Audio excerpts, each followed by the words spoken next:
Does he have it? Medeiros is going to get it. Oh, they're going to toss it. They haven't got it. He's on the outside line though, going into the fastest corner on the circuit. Surely this can't work. Dominic Ligner has got a sensational run outside line now though for the heavy braking zone. Around the outside goes the Audi R8. Look how much Miller's caught back into play. Exactly, Miller's still start trouble. He's not on second and change. All of a sudden, Miller's back in play. Can Barry do it? Big Barry's going to do it. Big Barry!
Well, we are past the halfway point for the NARS Virtual Modern Sports Car Championship, and we take our one and only trip to Canada as Canadian Tire Motorsport Park hosts round 7 of the 2025 season. Hello, everybody, and welcome along.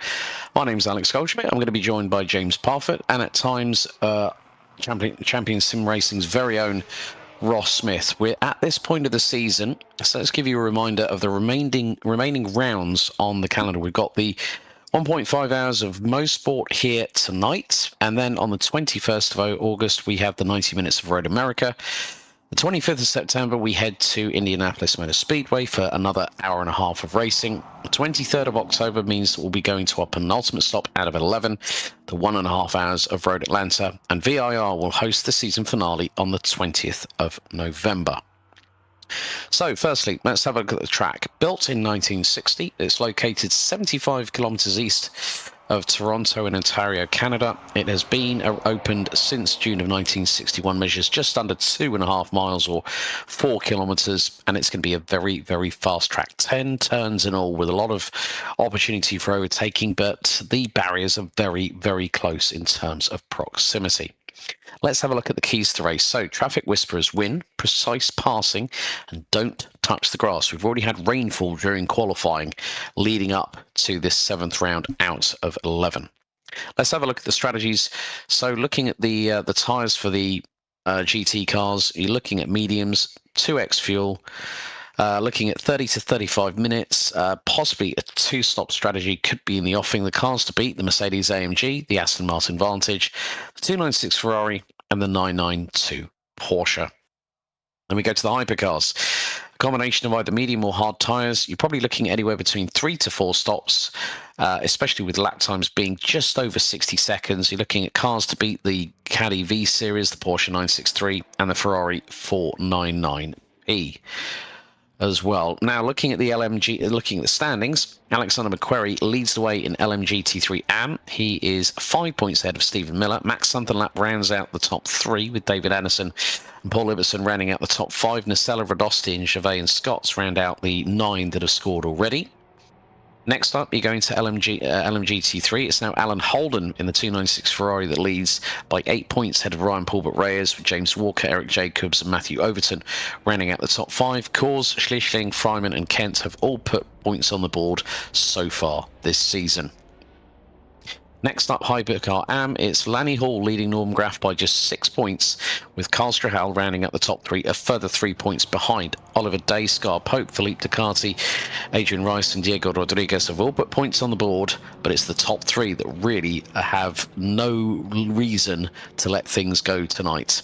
LMP2, Alec King, well, 4 wins so far this season, puts him on 120 points, but Luciano Ichazo is closely behind him by just 4 points. JT Tammy, 1 point away from that magical triple figure score so far this season. He's ahead of Tucker Martin and Michael Locke, who rounds out the top 5 with McNair, Dern, McMillan, Ely Clark, Lane, McGlinsky, Barge, Nadrasic, and McNair rounding out the standings in LMP2. Then Hypercar, while Daniel Kirby has had 4 wins and he's got a 10-point advantage over Troy Uyen, his nearest competitor. Ben Casby, a further 11 points behind, rounds out the top 3. John Mayer in 4th, ahead of Gilles Lalonde. Johnny Gutierrez just 2 points behind his teammate, with Brian Hall and Jerry Chen running at the top 8. Kanabasak, Mustak, Bell and Uyen round out your 12 strong. In the teams, Dark Thunder Racing GT3 lead by 10 points ahead of Shade Tree Motorsports LMP2, with a further 3 points back to LSD Motorsport GT3. Vice Racing, TP Performance by STM, Ram Ranch by STM, and Spin Doctors Racing round out the teams so far this season. Mr. Parfit, welcome along. It's going to be a very, very quick one in terms of lap times round here at Mosport. It definitely is, and guess what? It was on the horizon. And the rain is in. Rain is back in again, and now these guys are going to have to contend this during warm-up. So, rain, Mosport, 3 classes, what could go wrong? Everything and anything. I think as we saw through the keys to the race, you know, don't touch the grass. Well, it's going to be even worse, because it's not just the grass you're going to contend with, as Alec King manages to dive bomb his way into pit lane and spins it and tags the front. Well, at least it's warm-up that he's doing that. Now, if anyone might remember when we were at Monterey on the 24th of April, well, he had 2 big old offs, and that was a DNF on the spot for him. So the championship's not quite written in stone quite yet. That was Dan Kirby also going around as well, so they're going to have to really put the pressure down and see if they can handle this with rain tyres. I think it's going to be an interesting one, but let's bring Mr. Ross Smith into the booth as well. Ross, the rain's back in, cars are spinning. It's like Bambi on ice out there. Said to James, and yeah, thanks for having me here, and good evening and good morning, I guess, to you guys. You know, it's up late and putting in the midnight 2 a.m. oil for you. So yeah, it should be an entertaining race. Certainly something to keep you awake as you go through the night with as much wet as we have here now. We'll dry up a little bit as things go on, as that system moves through. Actually, Matthew Overton, who was in earlier, he's actually just south and west of where this system is. He said that it was kind of clearing up, but there are spots here and there. So at least for the first half, I think these drivers are going to have a lot to handle. Yeah, I completely concur with that, Ross. I mean, the thing is, JP, track evolution is going to be one thing, but track devolution, if the rain comes in and then the front comes in again, then the drivers are really going to have to be on their A game to make sure that their strategy works well tonight, because it's going to be, it could be chaos and carnage going into turn 1, lap 1. And you can see on board with Gilles Lalonde how much spray there is going through across the stripe and into the first couple of corners. You know, it's not going to be easy. This is a fast, momentum-carrying circuit, and when you've got hypercars, LMP2s, and GT3s all on the same bit of tarmac, it's everyone battling for real estate, and it's, as you said, like Bambi on ice at the moment in warm-up.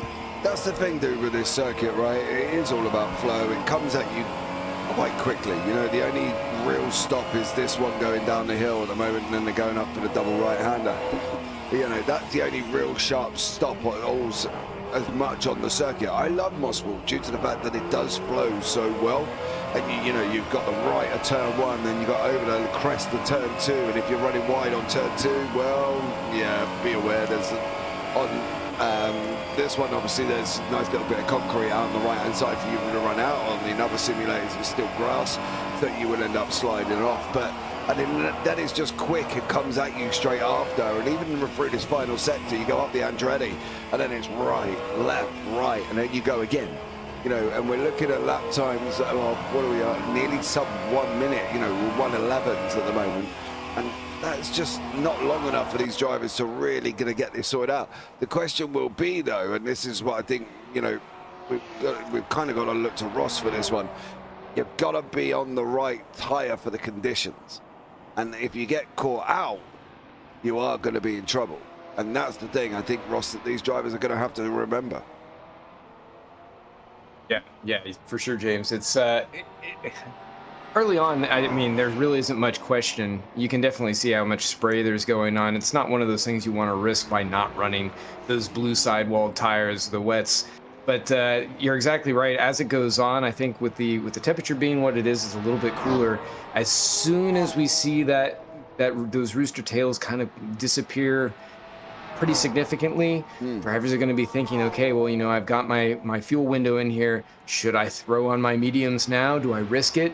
You could be a little bit faster, but of course, if you get offline a little bit, I mean, you could just be right in a barrier. They're just, like you guys said, there is no room here on some of these corner exits, or even some of the straightaways. Look out as the hypercars are going by, some of the LMP2s, that GT traffic on some of these short straights. It's going to be a little bit of chaos. Yeah, I mean, I'm seeing speeds of around about 300, well, about 186 miles an hour, which is about 300 kph. And JP, the other biggest thing that the GT3 drivers are going to have to contend with is the closing rate of speed by the hypercars and the LMP2s, because we're going to see back marker traffic hit really, really early in this race. I mean, when we're seeing 1 minute 10s, Troy Ewan's just done a 1:10.5 in warm-up, and his closest competitor in that front is Jerry Chen. It's really going to sort the wheat out from the chaff, so to speak. Yeah, you're going to have, it's the old age saying as well, isn't it? Sort the men from the boys, and obviously, that's just a saying. Obviously, that includes ladies in there as well, whatever, however you want to, put it in whatever. I've got to make that clear, because obviously, anyway, I'm moving on. So, and that's the thing.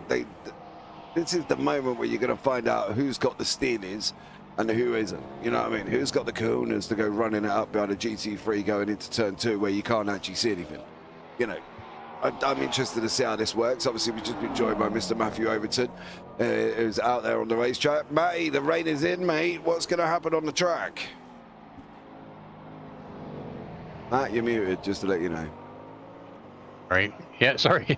Single file start just to keep the chaos down until the start finish line, and then it's going to be who has guessed the weather the best. And we've had lots of opinions on that as to whether it's going to rain, it's going to get dry. Everyone's doing their calculations. It should be a great race. Very well. So I'm going to say farewell. Going to finish my last little bits, and then I'm on my way. So have a great time out there, guys. I'll be talking to you afterwards. Thanks a lot, Matthew. Have a good one.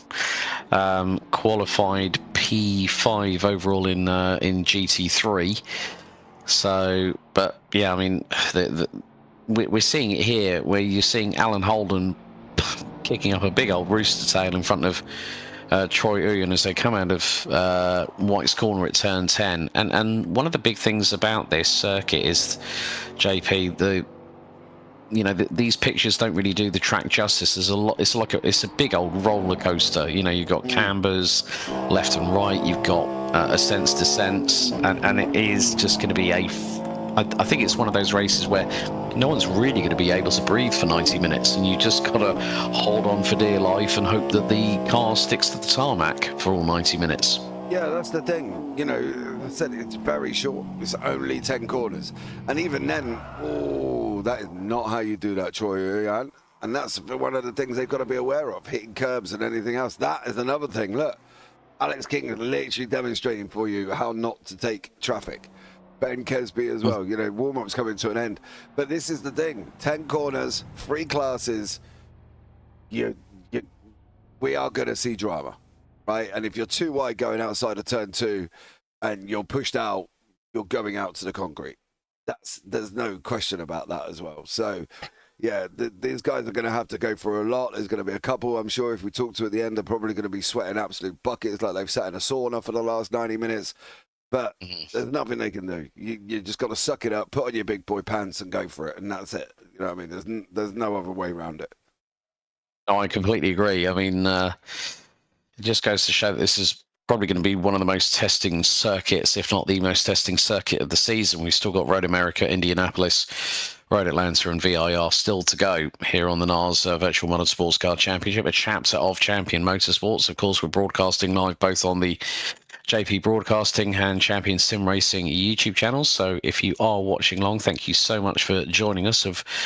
for what is going to be an exciting race at this particular juncture, because we have got, I think, the best part of around about 25 cars that are going to be competing around this nearly 2.5 mile circuit, which does have a nice little bit of history in the fact that it was the first permanent motor racing facility in Canada, and is one of a handful of circuits who have continued in operation for more than 60 years. So there's a lot of history behind this circuit. So, of course, we know it as Mosport, but it's now known as Canadian Tire Motorsport Park. That's one of the things when new owners take over circuits, JP, they like to give it a nice breath of fresh air by giving it a different name, but we all affectionately call this Mosport anyway. Exactly, and this is the thing. This is the shortest track these guys are got to contend with over the next 4 rounds. You know, as I said, if you look back at the racetracks that we've got coming up, you know, they're all long. Road America, long. Indy, long. Road Atlanta, you could almost put into the same category, I suppose, as Mosport if you really wanted to, because it's only 12 turns at the most, and that comes at you thick and fast. You know, then you're finishing off on VIR, again, a longer circuit. You know, so they're going to have to really come through this and try and really figure this out and go from there. You know, we've just had to start warm-up due to some disconnects that have happened as well. Fortunate enough, touch wood, it hasn't affected us. So this is the thing. This is probably one of the shortest tracks they've got to go on all season, bar Road Atlanta, and this is going to be the toughest one, because this corner here, where Holden is now, is very, very difficult indeed. It's the run through turn 4 at the same time. You're going downhill. You can't really see a whole deal on the way down. If you're surrounded by an LMP2 and a GT3 and you're in a Hypercar AM and maybe a Hypercar Pro alongside, which we've seen, I think we've only seen a couple of times of all 4 classes in the window at the same time, you've got to try and find a way around. And you just can't. You physically cannot see how this is going to go, and they're going to end up going wrong. Mosport is, although a loved circuit, for some, it can be an utter pain in the rear end. And there's going to be a few drivers coming out of it going, this circuit is a pain in the rear end, because of the fact that it's just thick, it's fast, it's quick, it's short, there's no room for anything.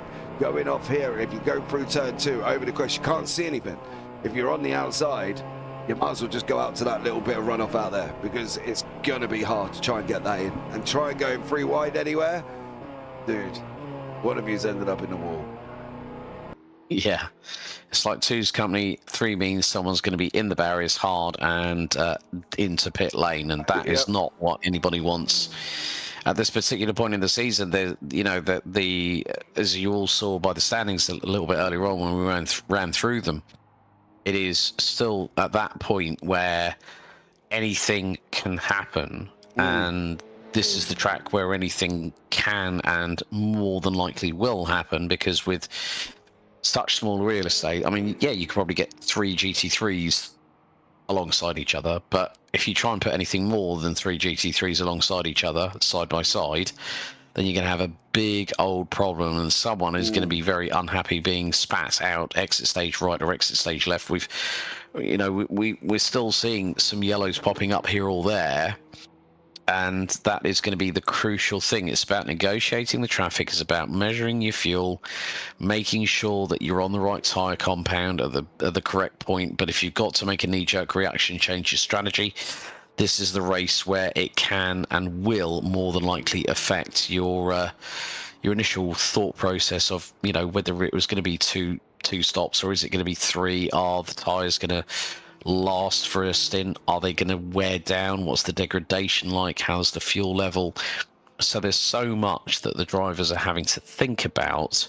Reference this, and we've just seen Alan Holden just touch the grass there, which actually compromised his entrance into turn 3. And again, you can just see how difficult this is going to be. So looks like we have got the disconnects back, so it looks like we're going to have 24 cars starting this 90-minute adventure into the unknown, the only trip outside of North America and into Canada here at Mosport for 90 minutes of racing. And you know what? I'm rather looking forward to it. Of course, the weather has changed significantly because we have got very much blue skies, sunshine above, but whether that is going to change over the next 90 minutes is anyone's guess. Ben Kesby and Troy Uyen are on the front row of the grid, so an all-Cadillac front row. Dan Kirby and Lanny Hall round out row number 2, Aston Martin versus Caddy. Row 3 is Peugeot versus Porsche, Johnny Gutierrez versus Jerry Chen. Gilles Lalonde and LMP2 pole sitter Alec King round out your 4th row of the grid. Then it's John Mayer and Luciano Ucciazzo, Cadillac versus another LMP2, rounding out the top 10. Carl Strahal and Michael Lock rounding out row number 6. And then it's Max Sunderlap and JT Tammy. That's a good showing by the Aston Martin, starting on the inside of row number 7. Stephen Miller looking very, very good in the McLaren. He's got Alan Holden, LMGT3 leader, alongside him on row number 8. Matthew Overton and James Walker on row 9, with Paul Ibbotson and Tom Nacella in the Mustang, rounding out your top 20.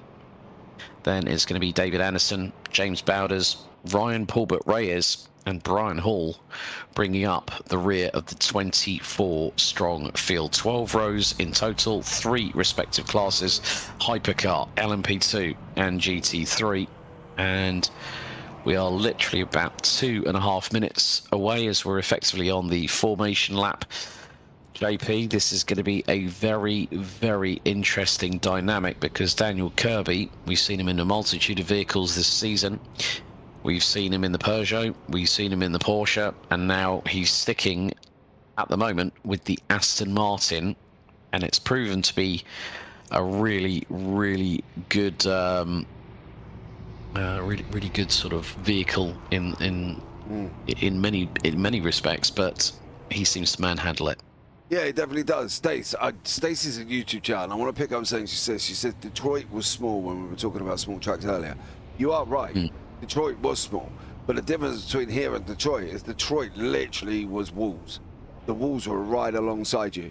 You know, we didn't even, I think it was like half the field went out. So that's the difference between the tracks we're talking about, Mosport, Road Atlanta, and then Detroit. Detroit was a street circuit that, were, in my opinion, was a horrible layout. Don't like it. Don't know why they would even want to put a track there, to be blatantly honest with you. But these are designated circuits that are just small in general, Stace. And that's why we said these are probably 2 of the smallest ones that you come up against, because they are thick and fast. Not, as I said, not saying that you're wrong. I'm just saying Detroit was a road circuit and the walls were very, very close, and nobody could, barely half of the field finished anyway in the first place. But that's a different story for another day, I'm sure, in that one. But that's what we mean about small circuits, is this is a designated circuit, that's why it's small. But I think this is going to be action-packed. I'll be interested to see if the rain comes back in as well. Out on everybody who's on dry tyres. Round turn 8 they're heading at the moment. It's going to be green very, very shortly. And yeah, I'm going to see how this one works out. Yep, so we're winding up to getting round 7 of the NARS Virtual Modern Sports Car Championship underway here at Canadian Tire Motorsports Park out of 11 as we go towards the stripe. The field now starts to concertina at the sharp end of it, and now we will be very shortly underway and racing, and a good start by Ben Kesby. Troy Uyen has got Dan Kirby not too far behind. Lanny Hall rounding out the top 4 as they go through the first few complex of corners. I mean, it's this roller coaster here at Mosport, and sparks flying from the rear diffusers as Alec King leads the LMP2 field into battle. And again, you can see that they're kicking up a little bit of dirt as we see the battle for LMGT3, Ryan Pulbert Reyes, and also the likes of Max Sunderlap trying to do their level best to get things underway very, very quickly indeed. New livery, looks like, for the number 12 Porsche, initial 3 racing. So good to see a nice little bit of a colour change for Ryan Pulbert Reyes, who's had a little bit of dramas here or there. But Ben Kesby starting to stretch a lead of about 6.5 tenths of a second, make that 7 tenths over Troy Uyen, as we have already pretty much completed the opening lap very, very quickly indeed. He's out of the final corner, across the stripe he goes, and that is going to be a very, very quick opening lap. 1 minute 8.6 by Ben Kesby, and the lead is now 1.1 seconds. These laps are going to go by very, very quickly. I would probably say within the first 8 to 10 minutes, we're going to have our GT3 cars being chased down by the hypercars very quickly here, JP. They're going to come at them quicker than that, I've got to be honest. I think it'd be very interesting to see what goes on there as well. Alec King leading the field in LMP2. He's opened up a gap already at the same time as some of the class behind him. And this is the problem with this as well. The leaders jumped, you know, the LMGT3s, Paul Burt-Reyes and Max Umfenlat, they did a massive jump over Holden, who's now basically about 3.2 seconds back already. There he is, just going around turn 2. So gaps appearing on the field, on the racetrack already from some of the classes, and this is just going to be one of these things. They're going to come at them very, very quick. Nacella is in pit lane, Bowders is in pit lane. We'll have a look back at them already. Anderson is looking like he's almost at the back of the field with Paul Ibbotson at the moment, and they're going to get lapped very, very quickly because there's the hypercars right in behind them. So must have been drama somewhere. We'll have a look back in 2 seconds. Yeah, I think Ben Kesby is around about 20 seconds behind David Anderson in the Mercedes at the moment. Let's have a look at the replay here, courtesy of Champion Motorsports. Well, hold on, it's not behaving itself. There we go. Okay, so this is going to be a bit... Oh, there was a glance on Nacella, and he gets tagged into the barriers hard and comes across... Oh, well, that's why Bowders had nowhere... Yeah, Bowders got tagged by Anderson, ended up in the barriers, slightest glance to the left rear of the Mustang, pitched him across the circuit, and all of a sudden, James Bowders had nowhere to go and T-boned him into a roll. Yeah, and then we've got Nacella that's out of the race already. He lasted one straight. That was about it. Game over. See you later. Take a break. Put your slippers on. Get your blanket. Have your pipe and sit down and watch the broadcast, because that's it. Game over for him on that one. But that's the problem. You know, that's exactly the issue that we were talking about, and it's just late move, pulled out, hit him into the wall. And that was it. Ross, as a driver, it's got to be frustrating lap 1, surely. Oh, 100% of the time. I mean, and you hate to see that for any of your competition, just because you don't want it to go that way. I mean, if you're in the heat of battle or something, but when it's just, you know, a tiny little mistake so early on, especially for any of these drivers that spend time getting the car ready, putting a good setup together, feeling good, then you come out and then it ends immediately. You just, you know, it's one of the worst feelings, to be honest. You know, it's almost as bad as just having hardware issues that, you know, you can't do anything about it. It's just completely out of your control. And for Bowders, like you said, you know, he's just coming up over that blind crest and Mustang across the track. Yeah, exactly. I also want to pick up Alex really quickly as well. Kesby made a mistake. Kesby's made a mistake, and he's now got Uyan riding behind him, and now we've got GT3s. Told you it weren't going to be long, dude. We've literally been going 5 minutes. Yep, and they've just gone past David Anderson. Oh, that was close between Uyan and Anderson there, going through into turn 1. And that has also allowed Dan Kirby to close on in. So it's the 2 Cadillacs versus the Aston Martin at the lead of the field, with 4.5 minutes out of this 90-minute adventure here at Mosport completed so far. So these 3 covered by about 1.7 seconds. At one point, it was actually around about a second at that point where Kirby was closing in on Uyan like a bad habit, to be completely honest with you. And there are more of the GT3s just up ahead battling. I mean, Ross, this is where the traffic whispering has to come into play. You've got to, even though these cars are the faster cars, they have to make the moves very, very nice and cleanly, but also the GT3s have to sort of, in a way, hold position, even though they might be battling over position. Yeah, Alex, you're 100% right. This is where the dance really comes into play. This track would be more at home with on a BTCC schedule for sure. It's just very tight, very twisty, very short and quick. So you have to be very selective about where you're going in and out of corners. You have to work with that GT traffic as a hypercar and be patient as the hypercar. If there isn't an opportunity there, as much as your competition's going to push you, you have to have patience, or else you're going to end up in a wall or take somebody in there with you. Yeah, oh my goodness, Troy Uyan there going around the outside of Stephen Miller in the McLaren, and then they have to do exactly the same on the other side of the circuit to Alan Holden in the 296 Ferrari. Of course, one of the other things, the Aston Martins in the update have actually been hit with a 25 kilo additional weight penalty.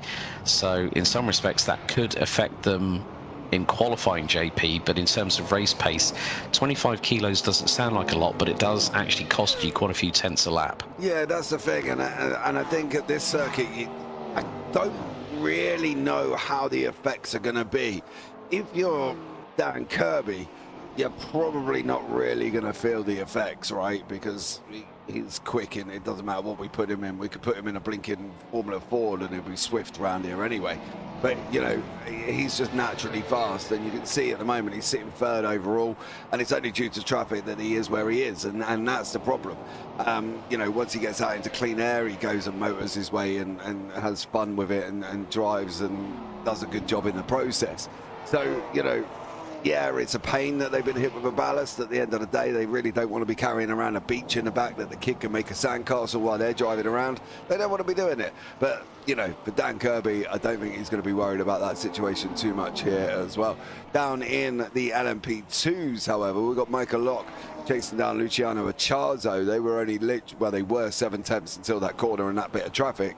That's put them back out at 1.1 seconds, so that's going to be teetering out as well.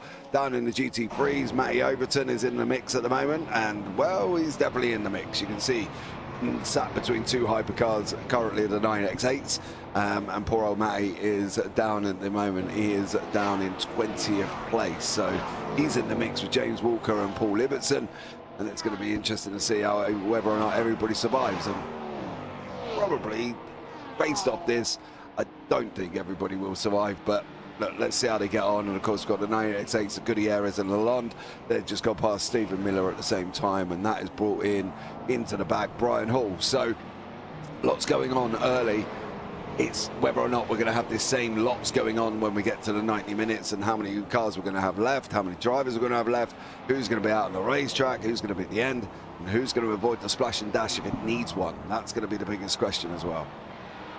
Yeah, indeed. And also the pairing of Gutierrez and Lalonde, they are catching Jerry Chen, who is currently sitting 4th in Hypercar Pro at the moment. We've got a yellow out in Sector 1. James Bowders has actually rejoined the circuit, so he's managed to get that Porsche repaired. So Tom Nacella on the opening lap of the race is the first out of 24 drivers that is having to unfortunately sit by the sidelines, as we are fast approaching the opening 10 minutes completed. And Ross, just seeing the tag teaming of Gutierrez and Lalonde, you know, both from Bad Day Racing with the Peugeot 9X8s, they're really doing a good job of just micromanaging this traffic that they're having to negotiate their way through. They've got Ryan Pulbert-Ray is just up ahead. Yeah, Alex, you're right there. It's good to see some of this teamwork going on here. I know that Johnny Gutierrez is usually going to have a little bit more performance than Gilles, although Gilles, I give him credit. You know, he has been able to pick up some of that since we saw him at the VWC race at Sao Paulo. He was doing his very best, although he ended up running into some problems later. Oh, see, I think Uyan's probably off the track. Just caught that out of the corner of my eye, but might have been a previous one. Sorry if David I'm Anderson calling that out wrong. as well. Hold on 2 seconds. Okay, let's have a look at the replay here with Troy Uyan on the Mayer grass. first. Oh, So easy to do. Slow and awkward, and then David Anderson has had some drama going down into turn 2, so the back end of that. Oh, where are we? Turn 3, sorry. As David Anderson's gone round at the same time, so yeah. At least it was only a glance to the left rear quarter panel of the Mercedes, so damage may be superficial, but that depends on obviously how fast the car was going towards that barrier. But looks like it scrubbed off a lot of speed when the car went sideways, so he's back up and running again. But with that mistake from Uyan, that has given Dan Kirby the opportunity to close, and the gap is less than a second between the Cadillac and the Aston Martin. Ben Kesby still controlling proceedings as we've gone past 10 minutes.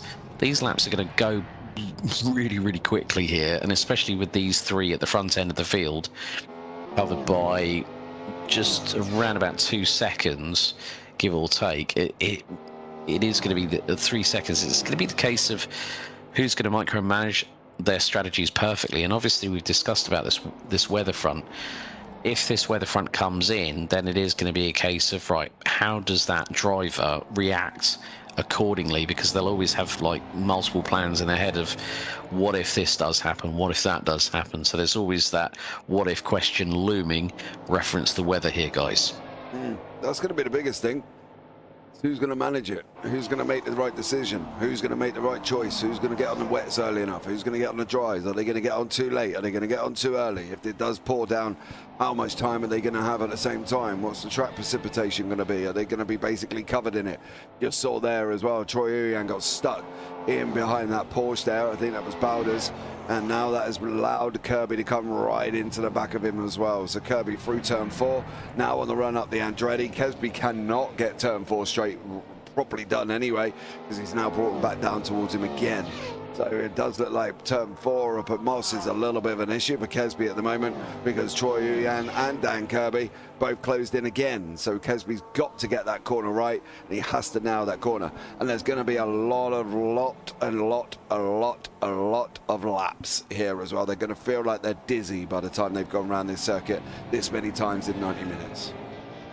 Yeah, as we now complete lap number 13 within just over 12 minutes of the race itself. I mean, Ross, mistakes can be costly, as we've just already seen with Troy Uyan and David Anderson a little bit earlier on. So as the race progresses, as I said, this is a track where you're not really going to breathe much. You're going to be consistently breathing heavily, you know, dealing with the with the direct drive and the force feedback. That is going to really put a strain on drivers, both physically and mentally. And then the added attrition of dealing with the back marker traffic, as we see again Kesby making that mistake, and Uyan is now within 0.4 of a second of him, and this is going to bring Kirby nicely back into the battle. This is where these moments like this, as long as they get that traffic management right, they don't make any mistakes on the corners. As Uyan went 2 wheels on the grass, kept the throttle planted in, kicked up the dirt, and still managed to get round the outside. I think it might have been Paul Ibbotson in the Porsche. And again, coming through the final corner, round the outside of Stephen Miller goes Ben Kesby, and then now he's going to go down the inside of Alan Holden into turn 1, and then into Clayton Corner here at 2. This is where it really comes to, as I said, micromanaging the situation. You are not, your adrenaline's taking over, and your focus is absolutely razor sharp. But when we get to the second half of the race, it could be a completely different situation altogether. Yeah, Alex, you're exactly right with this. It's I know that these 3 leaders here at the front, Kesby, Uyan, and Kirby, I mean, they are professionals at this game. I mean, they know how to play it. So, I mean, it's really cool watching them go through this traffic, just slicing and dicing. But you're right, they have to be very careful not to make any mistakes, because just one little tip is going to send them back. And James might remember this from last season, but Alec King was up fighting in a hypercar going through, I think it was down towards turn 3 or 4. And he got it just a little bit wrong, ended up taking himself and one of the GTs out violently. And he said shortly after that, like, oh, I got to back off. You know, I can't take risks like that anymore. And, you know, he's actually come away quite a better driver from that, with that mentality. And it's something that those top guys are going to have, certainly by the end of the race. You're going to see that cream rise to the top. I think that was the thing in Laguna as well. He was very, very close to the edge for Alec King last season, and it nearly caused him mass drama. And this is the interesting thing we're looking at, because the car in front of him at the moment is Lanny Hall. Lanny's in a hypercar, not managing the traffic as well, and you can see how close King is to him at the moment. You know, that's a hypercar and an LMP2. Theoretically, they shouldn't be that close on the circuit, but Lanny is just not dealing with traffic. 1, decisive enough, and 2, in a way that basically should be done properly. And then that's just bringing Alec King tucked in behind him. You know, these 2 theoretically going down this straight, Hall should be up the road and gone, but he's not, because he's just not managing the situation properly. And this is why King's on the lights already, flashing Lanny Hall and saying, look, you know, dude, I'm not being rude, I'm in a slower class, but I'm quicker than you. And you can see here, he just cannot get this car going in the right direction. And Hall can't do this. When you are managing traffic, when you are going through traffic, you've got to be assertive, you've got to be decisive, you cannot be hesitant. He who hesitates loses. the saying goes.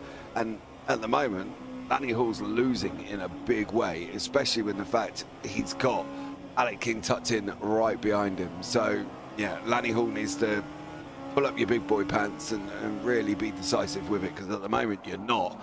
And at the moment, losing time quite quickly. So he's going to have to see how he can get on here, Alec King, and whether or not he's going to hold station behind Lanny Hall and see what goes on. We've got a nice little tiny situation happening down in the GT3s. This is Walker, Miller and Holden as they're all in the mix with the hypercars going past them. Yeah, and yeah, Miller currently second in LMGT3 AM, and he's about 9 seconds behind Max Sunderlap, who leads the class. Ryan Pulbert Reyes leads in LMGT3, and yeah, I think it's, you know, Stephen Miller really showed a good turn of pace in qualifying. James Walker, who has been pretty good at times all the way through the season so far, he's trying to keep that consistency run going. As that was Alan Holden off the circuit, and that has caused him a little bit of drama in the meantime. So that has put him behind James Walker. So one big wrong move there by the Ferrari has cost Alan Holden there big time, and dropped him behind one of his competitors in the LMGT3 class as Walker throws the car through the first couple of corners here at Mosport. And yeah, I have to say that Stephen Miller doing a really, really good job. I mean, he's now 10 seconds behind Max Sunderlap, who leads the AM class, give or take 10.5 seconds. But again, with this with the hypercars now closing in again, along with an LMP2, this is going to be very, very close indeed, where you've got Gilles Lalonde and Alec King going either one way or the other, round back marker traffic, and King trying to put one up the inside of the 9X8 Peugeot as they go through turn 5A and 5B and then into the Andretti straightaway. Again, just the LMP2s. We've said this numerous times over the season, guys, that in terms of straight line speed, the LMP2s, when they get into that window, especially if it's in the hands of Alec King, the LMP2s always have that little bit of a speed advantage over the hypercars. Yeah, he's got past Lanny Hall. And that was what was coming. You know, we've got Gilles Lalonde down here as well. I'm not quite sure what Gilles got himself up to, but whatever he did has dropped him a little bit further away from Gutierrez. There's nothing popping up that's showing he's had some drama. So I'm not entirely sure if that's an issue there as well, but I don't expect King to be able to clear Lalonde. But then again, as I say that, he's getting Alec very, very close in general. Jesus, Ross. Yeah, that you know, to your point, the LMPs are going to be really quick at this track. It very much favors a high downforce, low weight car that's just that can really take that first sector, the first two sectors, honestly, very quickly. And those hypercars, they just weigh a little bit too much. They rely a little bit too much more on mechanical grip versus what they're able to produce with some of their horsepower. That they just cannot exercise that on some of the longer straights. There just isn't any room for them to drive away, like you're saying. So those faster LMP2 drivers like Alec King are going to just start overtaking them where they're a little bit slower at the back end of that hypercar field. Yeah, I mean, looking at the speed differentials, Alec King's last recorded top speed was 171 miles an hour. And in comparison with Gilles Lalonde, the 9X8 in a straight line was 14 miles an hour quicker. But as you said, Ross, it is the fact that these LMP2s are quicker in the corners, able to carry that speed through the turns, and that is where they make up a lot of the time. And look, once again, okay, Alec King was behind some back marker traffic, but look how close he is to Gilles Lalonde. He's less than probably, what, 0.6 of a second now? Going through onto the Andretti straightaway once again. So it is that sort of swings and roundabouts kind of situation. And again, it's just it's really, really cool to see people like Alec King, who have been a part of this for many a season, and they come back time and time again because they want to challenge themselves. They want competition. Meantime, Johnny Gutierrez is closing in on Jerry Chen, and that gap, JP, has rapidly reduced. It's about 0.8 of a second. So Porsche versus Peugeot again over the course of the season. And Johnny Gutierrez seems to be in a better place than he was, say, the first few rounds when it didn't quite go his way. And that's the thing, you know, they've got to make sure that anything that's dramaed beforehand just goes out the window. You drive race by race. You don't drive the next one thinking about the previous one, because you just can't, especially here. You know, there'd be no point thinking about the previous race. And at the Glen, when you're coming into a completely different makeup of circuit, you just literally, you might as well give up. You might as well just not even bother turning up and give up. Because at the moment, they've got a lot to concentrate. Can't think about what's happened before. You can't think about the mistakes you made. You can't think about anything. Comes thick, comes fast, comes at you, and that's it. That's all they've got to do here as Gutierrez chasing down on Jerry Chen. So we're going to keep an eye and see how they go here as well. Luciano Acharzo at the moment has got Brian Hall behind him and he's trying to chase down Michael Locke in front of him in the LMP2s. Brian Paulbert Reyes leading the GT3 Pros, and he's leading by, well, quite comfortably at this moment in time. I don't think he's really going to worry too much here. And at the moment, Stephen Miller leading the AMS again ahead of Paul Ibbotson. So I don't think he really needs to worry too much at the moment. This is going to be the main survival race. You've got to survive Mosport. And as we've seen already, Tom Nisella didn't even survive one lap. So for these guys, they've got to make sure they're making the right choices. They've got to decide what they're going to do here. Does Stephen Miller really need to be fighting away with James Walker? Does he need to get involved? Can he let Walker through, because it's a different situation? Me personally, if Walker's quicker than me, off you go, son. Take care, adios. I'll sit in behind you.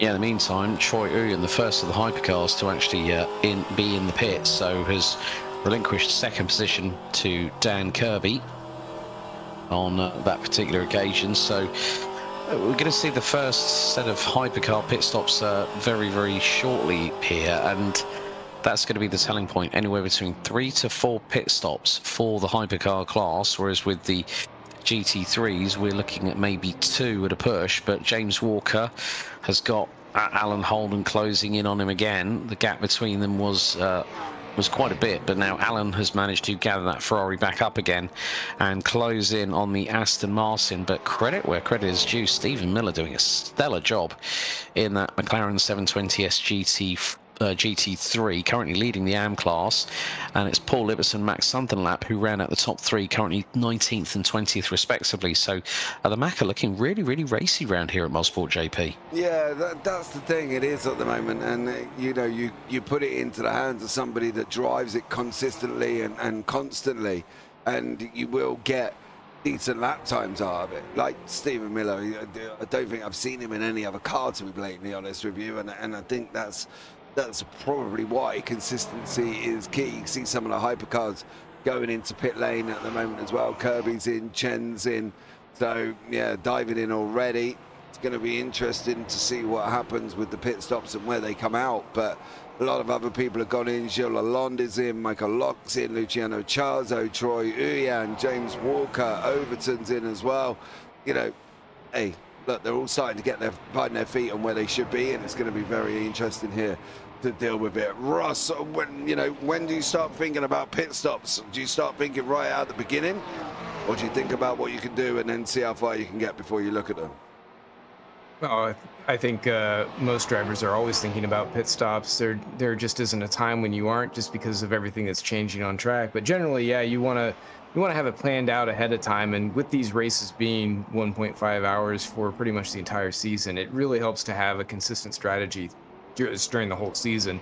The only thing that kind of changes is that some of the race distances will kind of alter how you're looking, and I think most of what's going to end up changing is just the aggressiveness on the track on tires.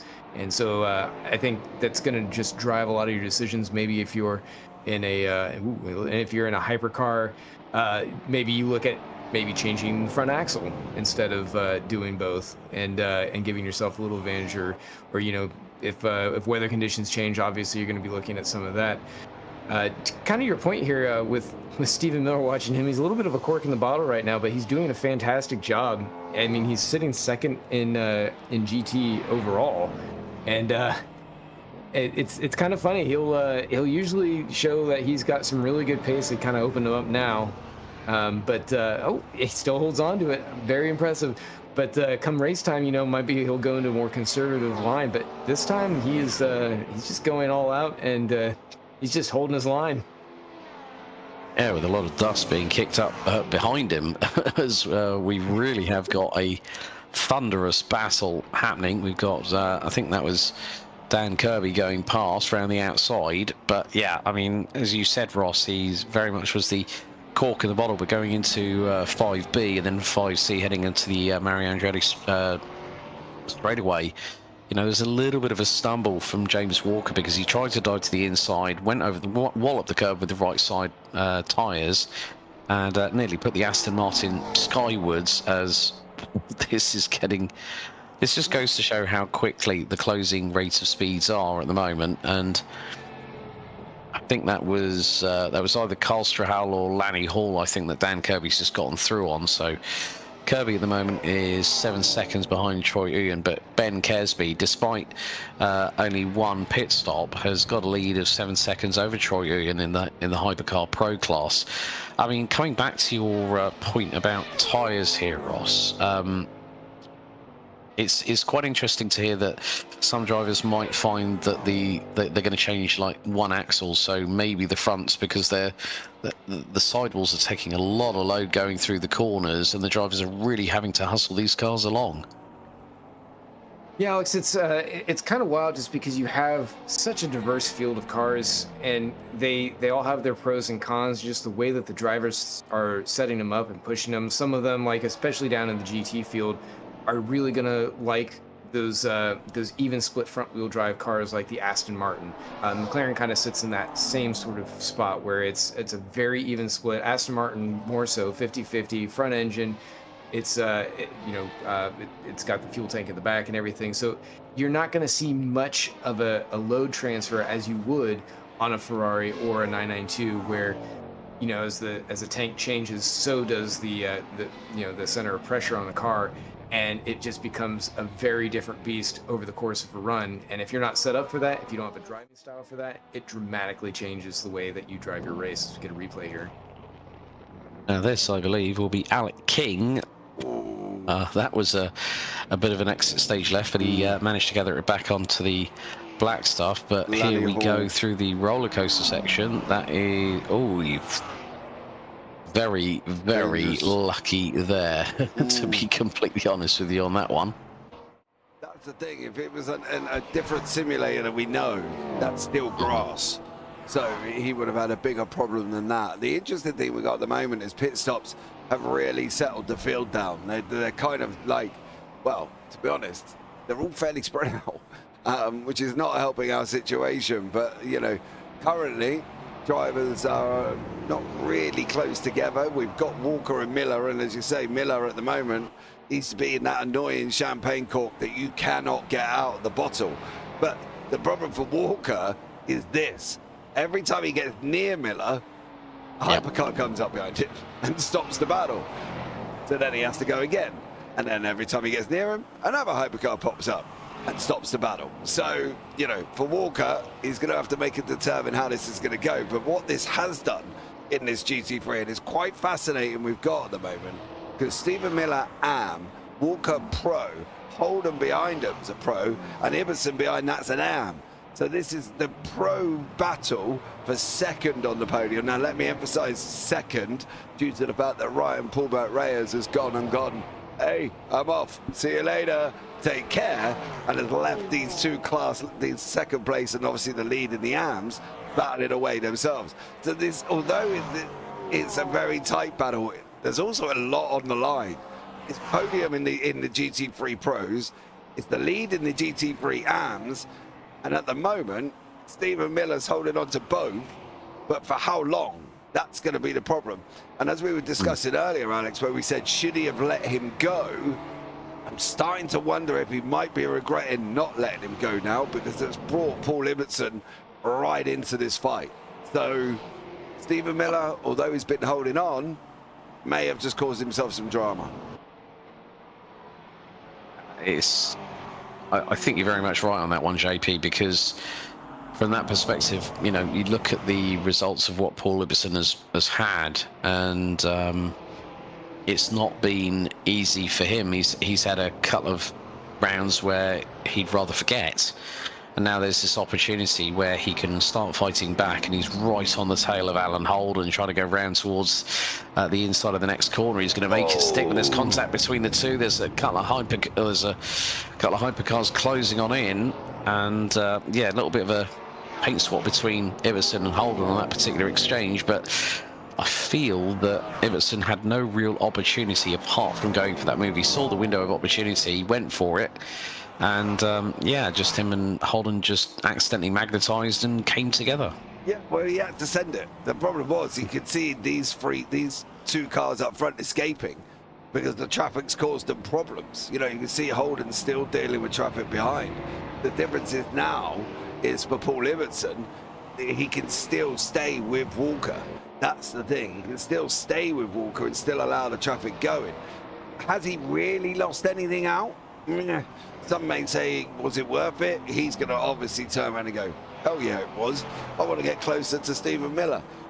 Others may turn around and go, no, it wasn't, as Alan Holden has just got and turned around and gone, thanks, I've just paint swapped the back end, and now I'm sat in the wall. Oi. And that was pushing too hard over two, and he's got a DNF now straight in behind him. And this is where you can see he's just pushed too hard. He's got the gas. He's trying to control it, can't control it, and bish bash bosh. And if you look inside the cockpit, what he's doing, snaps, trying to get it back, didn't give it time to settle, and now bang, that's it. Alan Holden's race is done. He's DNF'd. He's out of the race. And, well, that's the end of that one for him. Yeah, and that is probably going to be more than likely that there's going to be a change in the GT3 standings as a direct result, because that was a hard hit left-hand side for that Ferrari into the barriers. Once he lost control of it, it was a passenger from there on in. Meantime, we are past, well, more than past half an hour at this moment in time. We are coming up to 56 and a half minutes very shortly, but Ben Kesby at the moment has been hitting his marks as things stand, and he hasn't really put a foot wrong at the moment here, Ross, but of course we've still got that added sort of what-if situation that, you know, Ben Kesby was the last of the hypercars to pit, and depending on how much fuel mileage you can get out of that caddy, bearing in mind that his last lap was a 109.5, but his fastest lap was a 105.8. Kesby's just dealing with the situation at hand, dealing with everything as it comes towards him, whether it's him closing in on back marker traffic, him having to think, okay, right, how many litres of fuel am I doing per lap, and what are the tyres doing in terms of the degradation, because he'll, through the HUD that he has, he will be keeping a keen eye on it, as will everyone else up and down the order in the respective three classes. Alex, he's I think he's in a position right now with Leon and Kirby being sort of delayed with traffic and fighting with each other. I think that he's able to kind of back off, as he's desperately going around David Anderson there, but he's able to kind of get into his own rhythm and pay attention to what's happening on his fuel numbers. He's traditionally been pretty good on fuel management, so I think we're seeing some of that going right here. And to your note, yeah, he's been able to, you know, he's lost a little bit of time, although his last lap he got it back down to a 107, so a little under 2 seconds off of his fastest.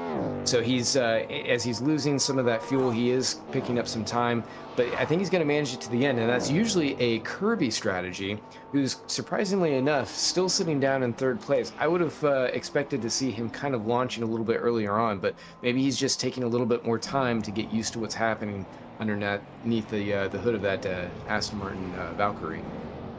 Yeah, I mean, it is a very, very different animal to the cars that he's already driven this season, and it is you know, the newer car in terms of the hypercars that we've actually got on the grid. So it just means for him that there's just that little bit of, you know, he's got to do a little bit of parlay with trying to understand the vehicle a little bit more as we go race by race. We've had a yellow out in sector number 2. But there's also something quite interesting that I've seen with some of the hypercar drivers. Jerry Chen, John Mayer and Brian Hall, they're running... Am I right in thinking they're running with... oh, right, Max Sunderlap has just been given a penalty by the server, so that has not helped him at all in this race. But I've noticed that some drivers have... is it me, or have they got hards on the front and mediums on the rear? That's 100% correct. Yeah, you've seen a couple drivers that are doing that. Jerry Chen, looks like John Mayer and Brian Hall in the Cadillacs. They've both done that. And that's not too unsurprising. CTMP is a very aggressive track. You put a lot of front pressure as you're going through that Sector 1 especially. So being able to make those front tires last where you can keep doing maximum push going to be something that's really going to help these drivers throughout the race. So we'll see how their strategy plays out versus some of the others like Kesby, Uyan, and Kirby. They're at the front, just all mediums all around. Yeah, and in the meantime, Paul Ibbotson has now finally got the LMGT3 AM lead. He's being chased down by James Walker, who we are running on board with at the moment in the Dark Thunder Racing number 14 Aston Martin V8 Vantage. Of course, Ryan Bulbert Reyes has got the lead and is away as these two now come into the pit lane after... That was very cheeky by James Walker getting the jump on Paul Ibbotson, and Walker stops on his marks first of all there, JP. That was the cheekiest of, yeah, I'm going to get in front of you before we go into the pits. Yeah, it's quite interesting because it's like a Vettel at Spa moment, wasn't it? Where he decided that, or was it Vettel or Verstappen did it as well, where he motored past somebody in pit lane at the same time, and he's done that there as well. Poor old Lanny Hall, it does look like he's had some drama, but also David Anderson and Ben Kesby. I'm interested to see if they had their own little ta-ta. Or was this separately? I've got a funny feeling this might be separately. Anderson going down into turn 4 again. That Mercedes not loving that. Stop that car, mate. Otherwise there's a... Yeah, well, that happened there. And unfortunately for him, he's gone off. That's one way to take Moss. But Kesby's also had some drama as well. He's in the final 2 corners. Big snap. And comes across the grass. Snap, snap, snap, snap. And boy, manages to hold it. So fair play for him for holding it on that one. But a couple of other people. Matt Sunderlap is another one that's had some more drama in this car as well. But he hits the barrier. So unfortunately for Mac there, straight in the wall, and he bounces off twice at the same time. That's going to leave a mark on that Aston Martin, I'm afraid, because that looks like it's...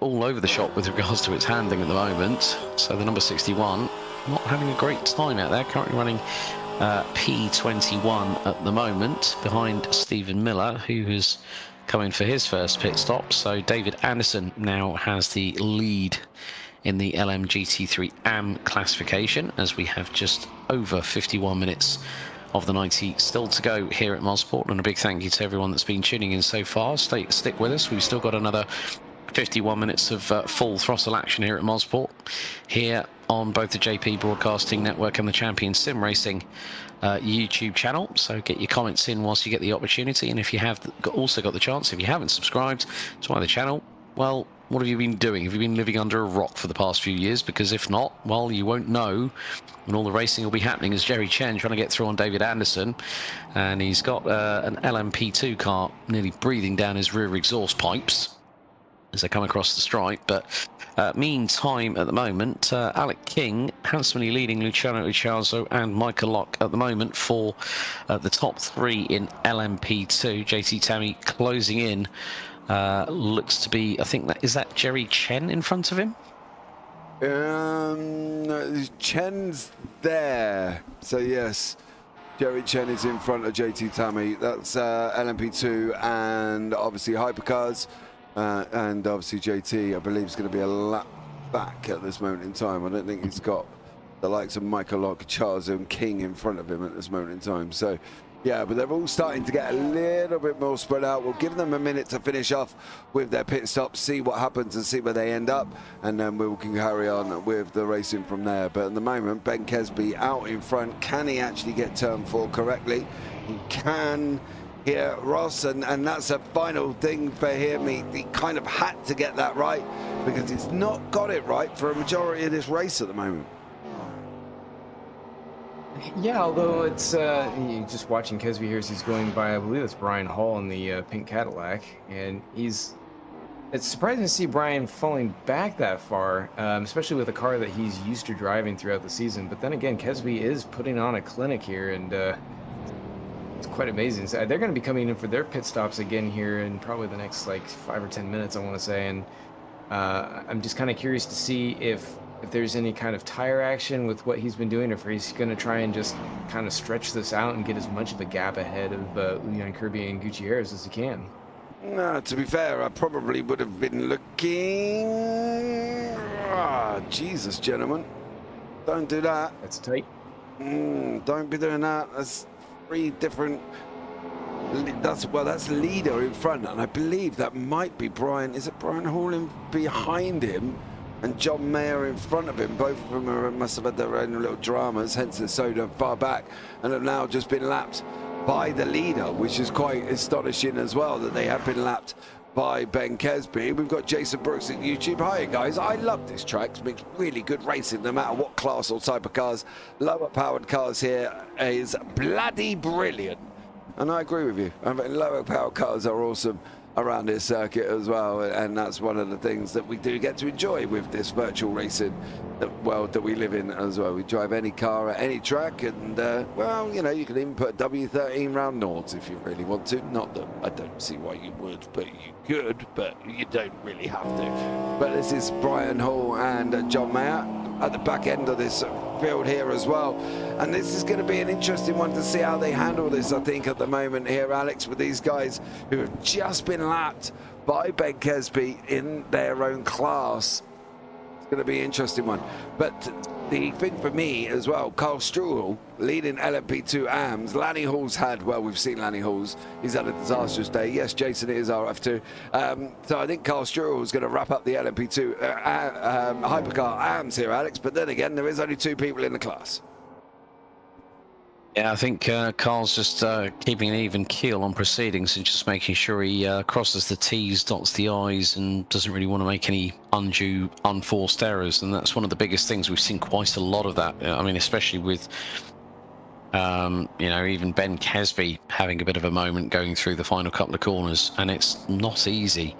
You know, when you go through the S's at turns 8, 9, and 10, you're carrying a hell of a lot of speed, and you've got to be on the brakes, especially for the right-hander that brings you across the start-finish straight. So it's more to the point of, you know, how do you deal with this, and how do you want to go about just scoring points on the board? And this will help Carl no end, and also with Ryan Paulbert Reyes, this will put him back in the lead of the LMGT3 classification, ahead of Alan Holden. So again, as I said, coming into this round of the season, we've still got 4 more rounds to go. Nothing is quite set in stone yet, and we've still got nearly half the race left. We've got 46 minutes until the checkered, and Ryan Paulbert Reyes doing a stellar job out front. He's got a comfortable lead of 33.5 seconds over James Walker, his nearest competitor, and Paul Iverson. Now means it's a Porsche leading LMGT3 and a Porsche leading GT3 AM. Yeah, and that's the thing. Pit stops have really mixed everybody up and jiggled it all around. This is going to be one of the things that we're going to have to keep an eye on, I think. Matthew Overton doing a great job, sitting 3rd overall in class at the moment. So go, Matt, your bad self. Sat there in 3rd place as well. So great job from him. Never liked the sim, but still like watching it. iRacing is the daddy of all sim racing. Oh, you might be right, but RF2 is a lot cheaper, not gonna lie, and I can vouch for that one. So yeah, I don't know, Jason, it's swings and roundabouts, mate, swings and roundabouts. Let's be real about it. They're all starting to get a little bit more spread out, Alex, currently in the moment. So yeah, we'll have a look at Ben Kesby as he's driving us around Canadian Tire. Yeah, so his lead over Troy Uyen has now dropped to round about 4 seconds, and in that opening sector, Troy Uyen just took 7/10 out of him, took another half a second out of sector 2. So Ben Kesby, because he's had to deal with all that back market traffic, which Troy Uyen is going to rapidly catch as well. And I think that's him just in the back, was him just briefly in the back of shots, and he's just gone into the pits. So Yeah, it's about 20, just over about 23 to 25 minutes, I think it looks like here, Ross, for the hypercars to pit in. But Ben Kesby, you know, we saw how long he went on that first stint. It looks like he's trying to do exactly the same here on his second stint so far. So could he possibly make this a 3-stopper? I think that he's probably maybe not cutting off one more stop, more stint on the tank. I mean, you'd have to go down quite a bit, but I think he is going to shorten that last stop by quite a large amount. I mean, he's going to be in and out probably in about 10 seconds, I would guess, to be able to get that tank to the end. I'm just kind of pacing my way back through the field here. It looks like Matthew Overton has finally caught up to Paul Ibbotson, and he's pushing by him, even though they're different classes. And that made me think about one of the things that's a little bit different this year in terms of just the way that the categories have been split up. And a while back, Troy Uyan actually worked on the ELO ratings, so that way we had a more logical, reasonable, defined way of categorizing the drivers, basically doing a licensing system. And one of the bang-on effects of that is traditionally you're not going to necessarily fight drivers that are or aren't in your class. You know, if you got an AM and a pro going together, the AM is typically going to let the pro kind of go on by. What this new system does is it kind of puts a question mark on that. You know, you might have the AM driver kind of default to the gentleman's rule, the golden rule, I guess you could say, of just allowing that higher class driver go on by and uncomplicate the situation. But at the same time, if you're running at a very similar pace, it might be to your advantage if you're looking to improve your rating to keep them behind you and actually fight them for that track position. So it's just something that's kind of on my mind as I'm watching, you know, the likes of Stephen Miller, as he was ahead of Walker and that group, and just some of these other drivers up and down the field, wondering if any of that is playing through their heads as they're going through their race. Well, with that in mind, we've actually got someone waiting in the waiting room, so let's bring in Alan Holden. Alan, welcome into the commentary box. Very difficult way of the race ending for you with that massive snap on the rear end of the Ferrari. Just talk us through what exactly happened from your perspective, because you came in with a lick of speed going through into turn 2. Yeah, it's just been kind of the problem with the Ferrari all weekend long. It's really been a problem with the Ferrari ever since Detroit, is the rears just really light up. And I know it's been a problem that Reyes has had in the Porsche, but the tires were really just dead by that point. Like I was fighting the car for really the last 7-8 laps. Like it was just not good.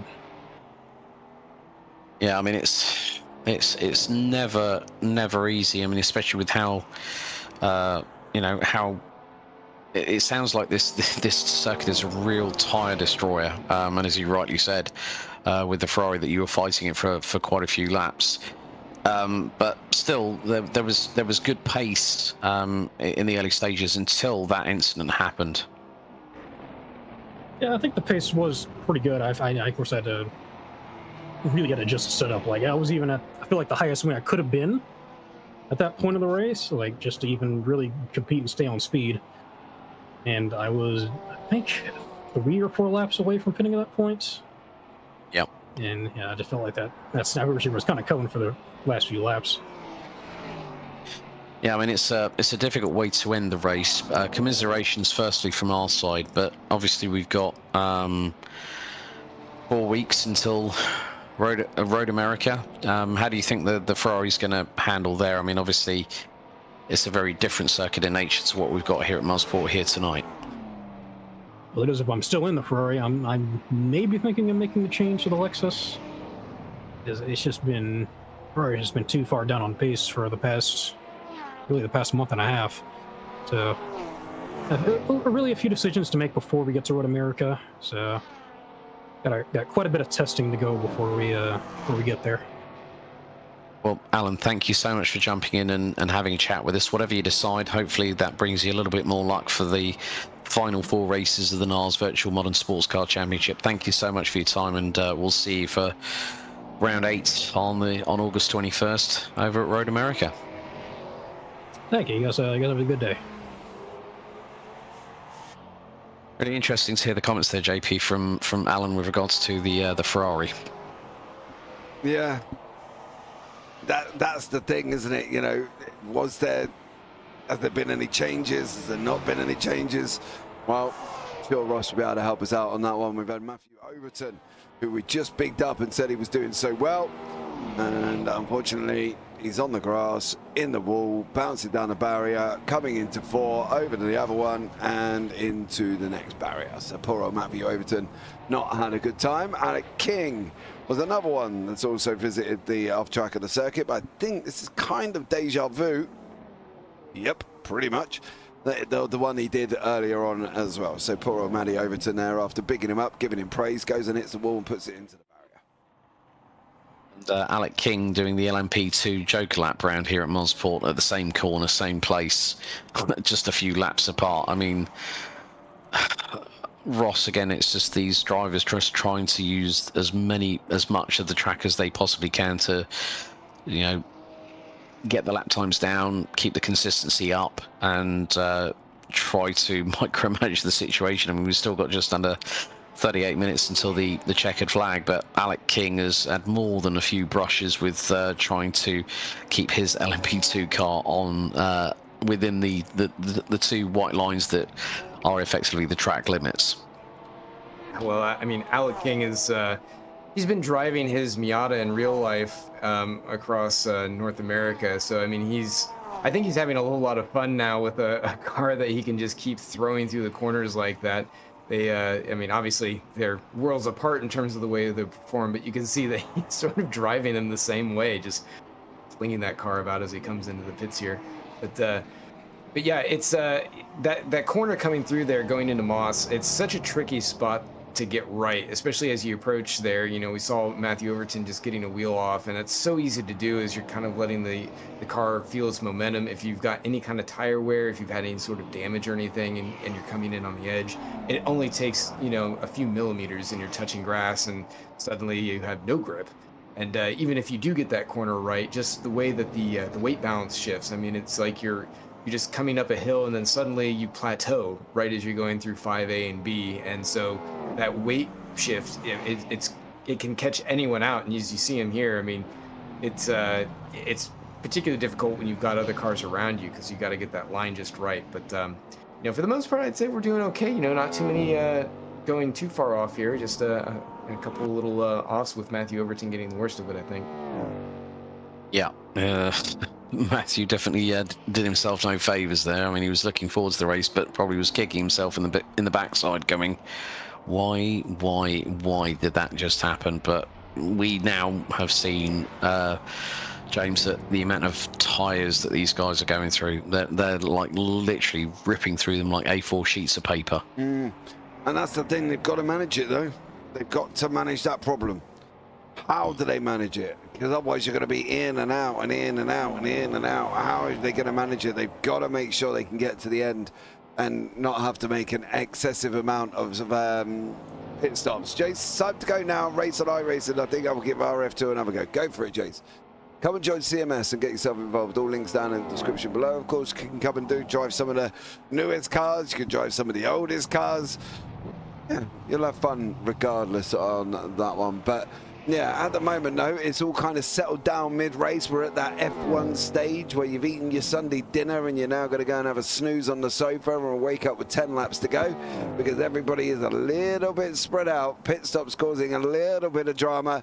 So you can see leaders at the moment. Kesby leading the Hypercar Pro 6 seconds. LMP2 Tammy ahead of King by 3. Stroll leading the AMS. LMGT3 is Paulbert Reyes, pretty much led from the beginning. Iverson leading the GT3 AMS by 12.5 seconds as well. So yeah, time to go and have a nap on the sofa and set your alarm for about 20 minutes time. Indeed, with the way that Ben Kesby is currently scything his way through laps at the moment. His last lap was a 108.3. Troy Ewan was on a 108.7, so the gap down between the top two has gone down to about 6.6 seconds. We're seeing this ebb and flow as we were talking about earlier, Ross, when the leaders caught back marker traffic within 4.5 minutes of the race going green here at Mosport. We're now getting into that final third of the race where the lactic acid is going to start building up. The mental fatigue may start to show, but Ben Kesby at the moment, again, it's not enough superlatives to describe what this man is doing at the moment. He's really bringing the fight to Daniel Kirby with regards to the championship. Of course, you can't forget Troy Uyen, who's currently P2 at the moment, so the caddies leading the way here on Canadian soil, and they're doing a pretty stellar job, even though they've had their own blips from time to time.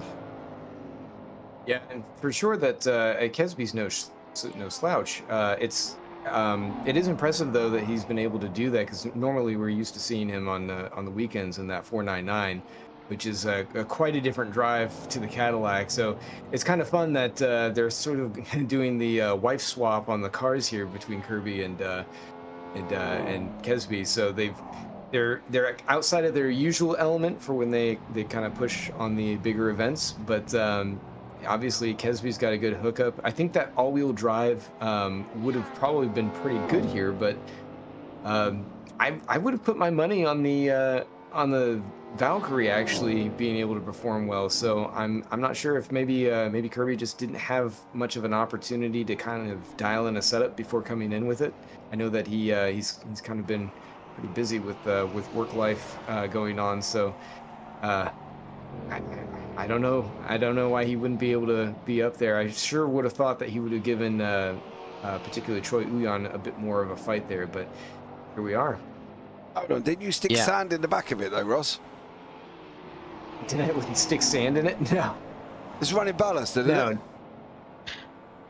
No, the only car that has any kind of extra is the Vantage, the GT3. Every other car has been the same since the first, I want to say, 3-4 rounds. Oh, so the Valkyrie's not got ballast in?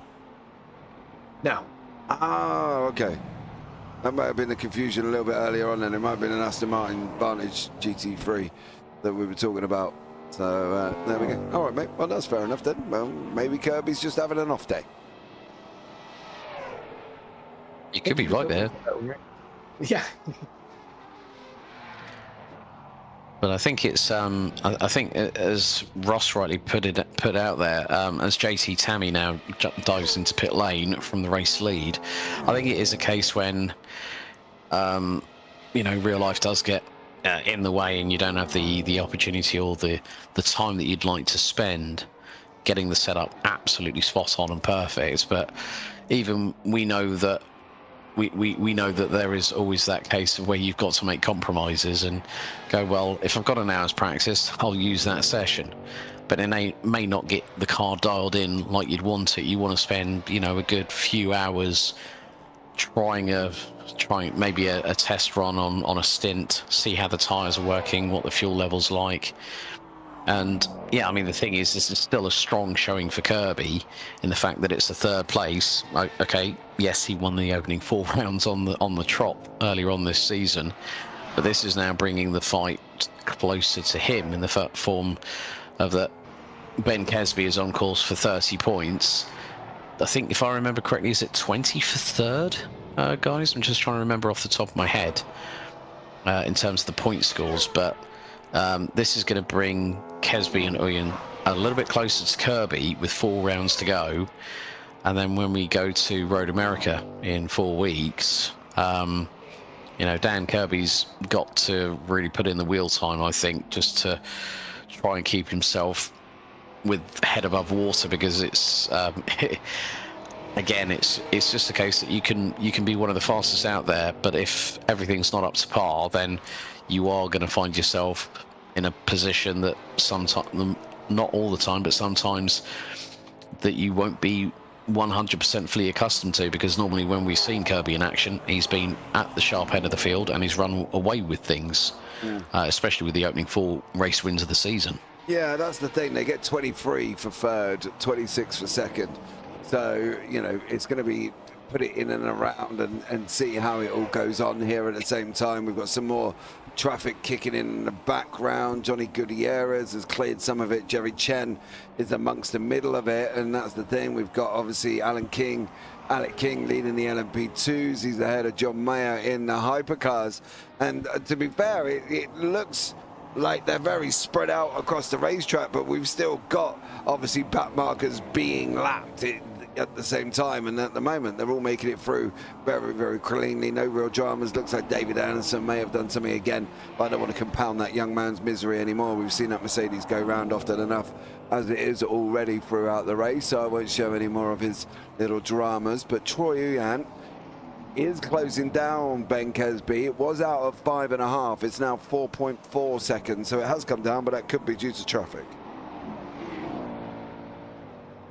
Yeah, I think you could be right there. I mean, as we've seen this pendulum swing where, you know, depending on how many cars are in front of you, depends on how much that compromises your sector time and thereby the differential you lose to the person behind you. And yeah, that's come down to 4.4 seconds. I mean, and then Kirby is 18.7 seconds behind Kesby as well. So we've got another yellow out in sector 2. We're into the final 28 minutes of this race. Again, another yellow out in sector 2. So we are starting to see that there are slight unforced errors beginning to happen, and that's a third yellow in sector 2, I think, within the last 60 to 90 seconds that has just rapidly been cleared. But it is, as I say that, another one gets brandished out as well. It is just about getting the cars across the line now, guys, isn't it? It's about just making sure that you can get the car home, try and avoid any contact with anyone, making any silly mistakes, and just make sure that you make that final pit stop count. Yeah, that's the main thing. I think Ross can probably vouch for that more than I probably can, driving in these series as well. It's got to be now, Ross, isn't it? Managing your fuel, make sure you don't have to do that annoying splash and dash at the end. Well, yeah, and if you haven't been able to do that up to this point, then you know, you got to kind of be quick on your feet for how you're going to deal with that. But certainly we saw with Kesby as he was trying to eke out that longer fuel run, he's been able to manage that, and he's going to set himself up for a really good final pit stop here. Like I said, it's not going to be very long at all once they do come in. But yeah, you want to have a strategy going into this. I think some drivers were, you know, they talked about how they'd practiced in the dry, and then things got a little bit concerning when the rain showed up, and then decided to suddenly, very suddenly, just disappear. So I think that that got a lot of head scratching, and drivers were thinking about how they were going to handle it, and then it's sort of back to what we were doing before. Oh yes, we're just going to drive as hard and fast as we can, and try not to go for that last little splash and dash. No, the rain came, saw, conquered, splashed, and ran away again. That's one way of putting it, isn't it? Oh, but yeah, Luciano Ichazo is currently in pit lane. He's been on his marks for about 45 seconds. So that's going to take him to the end of the race. And he's currently outside of the podium. We've got only 4 LMP2 cars competing. Who's that that's just gone exit stage left? Was that gone into pit lane, Brian? Carl Struhel in the pit lane. Carl Struhel into pit lane, but there was another car. I think that might have been, was that possibly Brian or Lanny Hall that went off? That was Lanny, I think, maybe, that just went off. But again, like we've seen, that the gap between Kesby and Uyan went down to 4.4 seconds. Now it's 7.6 because he had to get through on Chen, had to get through on some other back marker traffic. So now it's about how much you can use that clear air in front of you, and it looks like that Troy Uyan has got a little bit of real estate to deal with over the next few corners, as they're going to go onto the Andretti straightaway very shortly once again. That gap has now come down to about 7 seconds at its lowest. And Uyan at the moment in the opening sector, guys, is the best part of about over 5.5 tenths quicker than Ben Kesby. Kesby's just broken the timing being for sector 2, done a mid 24.6, waiting for Uyan to come across, and well, was 8/100 slower on that particular occasion. But it seems like Uyan's got it hooked up a little bit better in the opening sector, but then Kesby will fire back and then do around about the same sort of opening sector. It's sector 3 that is the quickest sector out of the two, and Troy Uyen, okay, yes, did take 0.6 of a second out of Ben Kesby, but lost 0.2 the next two sectors. So in cumulatively, he's gained about 0.4 a lap. But I'm just wondering, you know, when are they going to make their, you know, they've both made 2 pit stops apiece. Kirby's made 2 pit stops, Gutierrez, Chen, King, Locke, Tammy, they've all made 2 pit stops. Brian Hall's made 2 pit stops. Lanny Hall, Carl Strahal, Gilles Lalonde's made 3 pit stops, and that puts him 14th overall behind Luciano Echazo. So we've still got this last run of pit stops to come, folks, and it's going to be interesting, like you said, Ross, earlier on, how much quicker the latter driver, the former drivers that I've mentioned that have not yet taken their 3rd pit stop, when are they going to dive in? Because we've got 23.5 minutes to go, and it is looking like for some people 3 stops was the optimum strategy. Yeah, and I think that's the thing. They don't want to get caught up. That's the problem, Ross, do they? They want to make sure they can get to the end of what they've got and not have this splash and dash with a minute to go. Yeah, and they've got some options here because they have been able to run a little bit longer with the way that this race is played out.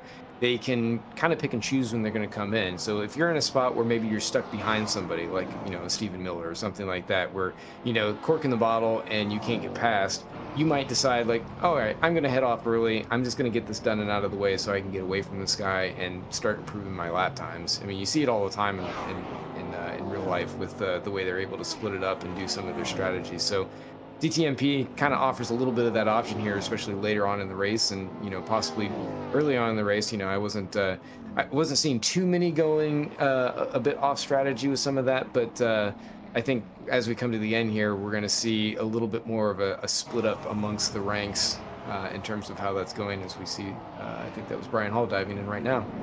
Yeah, it was Brian Hall in pit lane as well. Alec King trying to siphon his way through traffic at the moment. Yeah. So the LMP2s siphon their way through.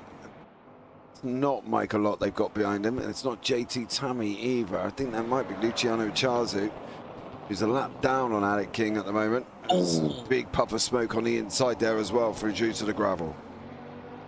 That was Jerry Chen, I believe, that had a bit of a moment there, nearly a code brown and clean up on aisle 3 for the man behind the wheel of the number 6 963 Porsche Hybrid as they fired.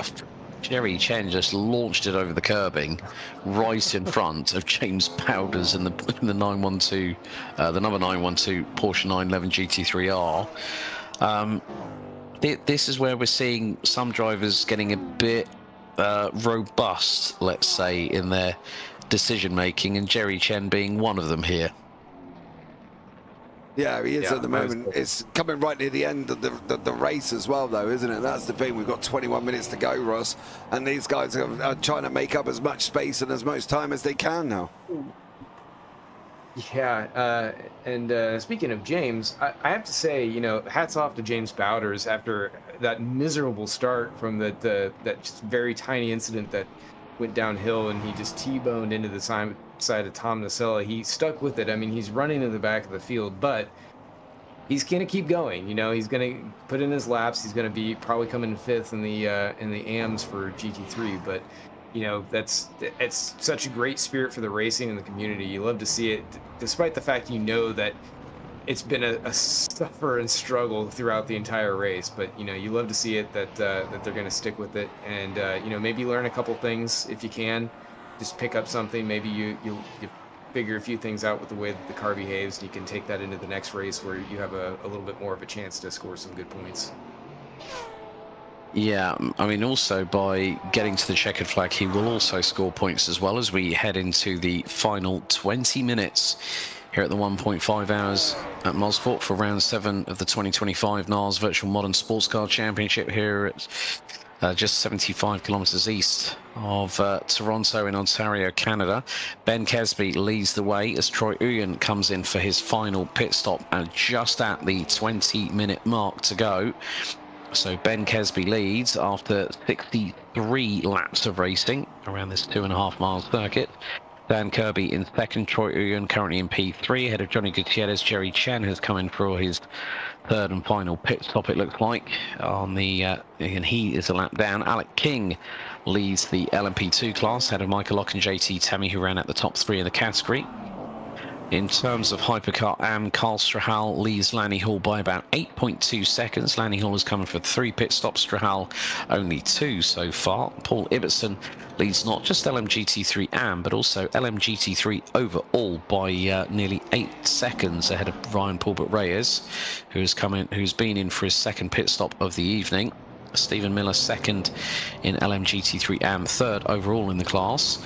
Ahead of James Walker, second in LMGT3, rounding out the top 3 in the respective LMGT3 classes. David Anderson, 19th in the Mercedes AMG Evo. Number 78 rounds out the top 3 in AM, with Matthew Overton down in 21st in the number 174 Aston Martin V8 Vantage Evo GT3, rounding out the top 3 in LMGT3 itself. 2 retirements out of the 24, one in LMGT3, of course, Alan Holden in the number 25 296 Ferrari, with a unfortunate snap at the rear axle, putting the Ferrari into the barriers, as Nacella also out on the opening lap. Oh, this is not going to be... Oh, and that is a punt and a half for Stephen Miller. That was Yeatsville and then some for the Speed Details McLaren 720S. Who was that behind him? Was that Brian Hall, who's just yeeted him off the side of the sort? Jesus, dude. Yeah, he got that very wrong. I mean, I don't think he's... I know Brian wasn't intending that. I think he just misjudged where Steven was going to be. I mean, it's a tough one to defend, but you know, it's unfortunately that is going to start happening towards the end here as these guys start getting tired. I mean, you certainly know what that's like into the end of the race here. But yeah, I don't think he meant to do it, but we'll see what happens in the post race. Yeah, well, I mean, the thing is that could possibly bring in some kind of penalty of some description, whether that's a qualifying ban, a drive-through, or a stop and hold, possibly, but that is down to race control. We will let them make the decision on that, but it was quite evident what exactly happened. But as Ross rightly said, and what I think we've all talked about at some point, is the mental and physical fatigue when you've been breakneck for pretty much an hour and 13 minutes. We've got 17 minutes to go. Your adrenaline's been spiking through the roof, your blood pressure's up, your pulse rate is up, and you're sweating buckets. You're just trying to keep the car on the black stuff, and these things, when cars are battling for position, as we do see that Brian Hall closing in on, I think that is James Walker, and David Anderson just in front. So he's got to be very, very mindful on how he clears both vehicles. And underneath the Simonist Bridge they go, round the outside. And then down the dip into turn 5, A and B and C, goes Brian Hall neatly through on David Anderson and James Walker on that particular occasion. But yeah, Kesby yet to come in for his third stop. Kirby yet to come in for his third stop. We've got 16 minutes on the timer, and both drivers have done a really, really good job. I mean, the only thing is that when Kirby pits, this is effectively going to put him behind Troy Uyen. So the way things are going at the moment, guys, Ben Kesby very much on course for a pretty solid and commanding performance here at Mosport tonight. Dude, did you have any doubts as soon as you got out in front, did you? I didn't have any doubts at all, really. No. I think it was just, what I was wondering is how big a fight that Uyen and Kirby were going to bring to him. And as Kirby now dives into pit lane with just 15 minutes and 22 seconds on the timer remaining. So, yeah, shorter pit stop for the number 007 Aston Martin Valkyrie. And then we're now on lap 68 of this race, and Ben Kesby has just broken the timing beam in sector 1. Can he push it to close to lap 70 before he decides to pit? But he's got a sizable advantage here, Ross, and he's not going to relinquish that. Yeah, very impressive. I mean, we know that the Cadillac can be pretty strong. I just was not anticipating it being as dominating here, I guess, in terms of just its overall performance. It's usually pretty good on tracks where you have much longer straights. It definitely has great straight line advantage, but clearly the top two drivers here have it really hooked up to be able to navigate these twisties, and they've just been able to completely outmaneuver Kirby, who's just not really been able to hook up with that Valkyrie the way it is. And I will say from some personal experience, it does handle quite a bit differently. So anything that you're coming in with, if you haven't really dialed it in, you haven't gotten that set up to exactly where you want it, and you're driving it to your style, it's going to be a bit of a handful. And it's certainly kind of taken the edge off of Kirby's usually very sharp scimitar for today's race. I mean, he's even back in the clutches of Johnny Gutierrez at this point, who, again, not another slouch, but you know, he's typically hasn't been able to lay too many hands on Kirby, and already he's kind of, well, I mean, he's about a lap behind at this point. We'll see how it shakes out after the pit stops. Yep, so we are down to the final 13 minutes and 40 seconds, and Kesby has a lead over Troy Uyen of about 42 seconds, as Kirby now finds himself about 8.3 seconds behind Troy Uyen, but Kesby yet to take his third and final pit stop. We're about to complete lap 69 of the race, which we have done now. Lap 70 underway, and Ben Kesby really stretching that fuel tank in that Cadillac here, JP. He's done you know, and I think it's going to be a case of he's going to leave it right up until the last gasp to bring that car in and bring it out in front of the rest of the opposition. Well, let's hope he does bring it out in front. He's got 42 seconds. He should be good. But, yeah, let's hope he hasn't made the master of his own downfall, should we say, here for Ben Kesby. And hopefully he can get that car up to the pit lane and get to the end of the race and in and out and come out in first place. Because, to be fair, he's kind of dominated this. And you really wouldn't want to see him throw it away towards the end. Right, we've just seen that Paul Ibbotson has come in for his second and final stop. Stephen Miller currently in pit lane for his final stop of today's proceedings, and that might give him enough of a buffer to keep David Anderson in P3 in the LMGT3 AM classification. But the laps have really quickly gone by. We're going to see a Champion Motorsports replay. Now, this is one of the Peugeots. Now, which one was that? I couldn't quite make out the number. He just kind of up to the left. I think he may have disconnected there. Jerry Cheng's been off the side of the circuit as well. And we've also lost John Mayer. Oh, Jerry there, big mistake from him. John Mayer's also gone off as well. But again, I think he may have just disconnected because he's not in any form of position where, and I got a funny feeling we've just lost, yeah, another one. So we've just lost two, which is Gilles Lalonde and John Mayer. And I believe both of them just up and disconnected. So unfortunately for them, yeah, bit of a bummer towards the end. But look at this AM battle now going on. Lanny Hall's close right into the back of Carl Struhl. Yep, so this is going to be the two Cadillacs battling over the victory in Hypercar AM, as we've got just over 11 minutes to go until the checkered flag. Ben Kesby now in the pit lane for the final time here on lap number 71 of this race, as Lanny Hall ducking and darting all over the back of Carl Strahal as they come across the line for the Hypercar AM class lead. And John Mayer has been confirmed as a DNF, so he's going to tumble down the order. Haven't seen anything. Gilles Lalonde hasn't been confirmed as a DNF, so he's just come through sectors 1 and 2. But this Ross for a battle. Lanny Hall nearly went into the back of Carl Strahal there. That was a quick check up and get out of the way and save one of your 9 lives if you were a cat. You know, for the only two Hypercar AM drivers on track, they're definitely making a good show of it into the last 10 minutes or so of this race. So, you know, good on them. And man, Lanny Hall, that was so close to the edge of the track. We've seen a number of drivers go off there just touching a littlest bit of their left side tires. You've got just so much weight shifted to that side. It does not take much at all to just grab you and sling you off into that wall. So, you know, great battle going on here between these two Hypercar AM leaders. Yeah, so the laps have quickly gone by here at Mosport, and got just under 10 minutes remaining on the timer.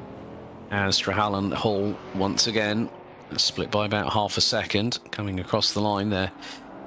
3 laps down off of the race leader, Ben Kesby, who has come out with a 19-second advantage approximately over Troy Uyen in terms of the battle for the overall race lead here in Hypercar. And Lanny Hall trying to see if he can get past Carl Strahal, who's making the back end of that Cadillac V-Series GTP as wide as humanly possible as Lanny Hall goes off and into the barriers big time. Oh, that's not what you wanted to do with 9 minutes on the counter to go. Unfortunately for Lanny Hall, that could have just put the end of the Hypercar AM battle. It was all brewing up so nicely for us there, and unfortunately for Lanny, big mistake from him on that one. But yeah, coming down into the final, what we got, 8.5 minutes to go, and at the moment Ben Kesby still leading the field. It's been a pretty dominant performance by the number 9 Cadillac V-Series in the hands of Ben Kesby, and he's really bringing the fight to both Troy Uyen and Dan Kirby in the battle for the Hypercar title here in 2025. He crosses the line now to complete lap number 73, and that's a 1 minute 8.896 by the number 9 car. Troy Uyen about to cross the line himself, and is around about 19 seconds behind at the moment, now 19.1. But just the way that this man has done everything in his power just to get the initial jump on the field, get an early lead, and he's just calmly extended it over the course of nearly 90 minutes of racing action with just under 8 minutes to go. And with that, that's probably going to put us north of 80 laps here, Ross. Who's been one of the biggest standouts for you this evening? You know, there are quite a few of them, and it's we've seen it some with you know, just like their quick responsiveness. I mean, even that moment there with Laney Hall, where he did bounce off the wall, just kind of getting it a little bit wrong. He did make a pretty good recovery. I was actually quite impressed at how fast he was able to get that car pointed in the right direction and chasing back after Carl. So, you know, great to see that. Like I said, you know, with James Bowders, you know, just taking a gut punch early on and still going on, you know, despite, you know, what the performance might be for those guys, you know, just really great on them for keeping that spirit moving on. But I'd say overall, you know, Kesby, King, the leaders of their class, they've just been indomitable. And, you know, I might be reading this wrong. I think King just pulled into the pits for a final stop, unless it's still going on from a previous stop. But, you know, I would say that it's been pretty good up and down the field. GT3s, you know, it's Holden was doing a great job. I want to say that bit of a tag there on the grass. I think it was Lalonde. All right, Gutierrez, that one.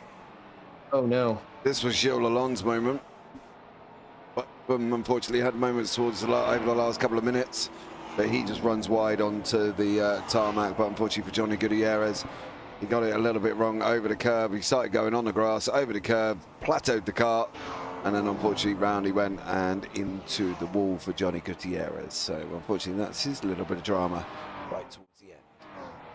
You guys called it early on. You said that it's a narrow track. It's got grass on either side, and it just does not take anything at all to just scupper up the car. It kind of reminds me very much of Brands Hatch Grand Prix as well, like the proximity of the barriers. JP, what about yourself? Who's really stood out for you tonight here at round 7? Well, you probably got, to be fair, there's a couple to choose from. Ryan Paulbert Reyes, mate, from the green flag, he was gone. We never saw him again. He was on his bike. See you later. Take care. Adios. I'm checking out. Enjoy yourselves. And he went right at the beginning. There was no mistake. He knew he had to try and get a gap from the cars behind because the hypercars were going to be coming around so quickly. And Paulbert Reyes done a stunning job. So I would probably go with Paulbert Reyes just purely because of the fact that his start was absolutely incredible. He left them dead. He had 2.6 by the end of the second lap or something ahead, and then just basically stretched it out from there. And then traffic started coming out, and then Ryan has just absolutely dominated it. So Yeah, I'm going to go with Ryan Paulbert Reyes, I think, for me. Well, I'm going to look to LMGT3 AM on this one, and actually it's Stephen Miller in the McLaren.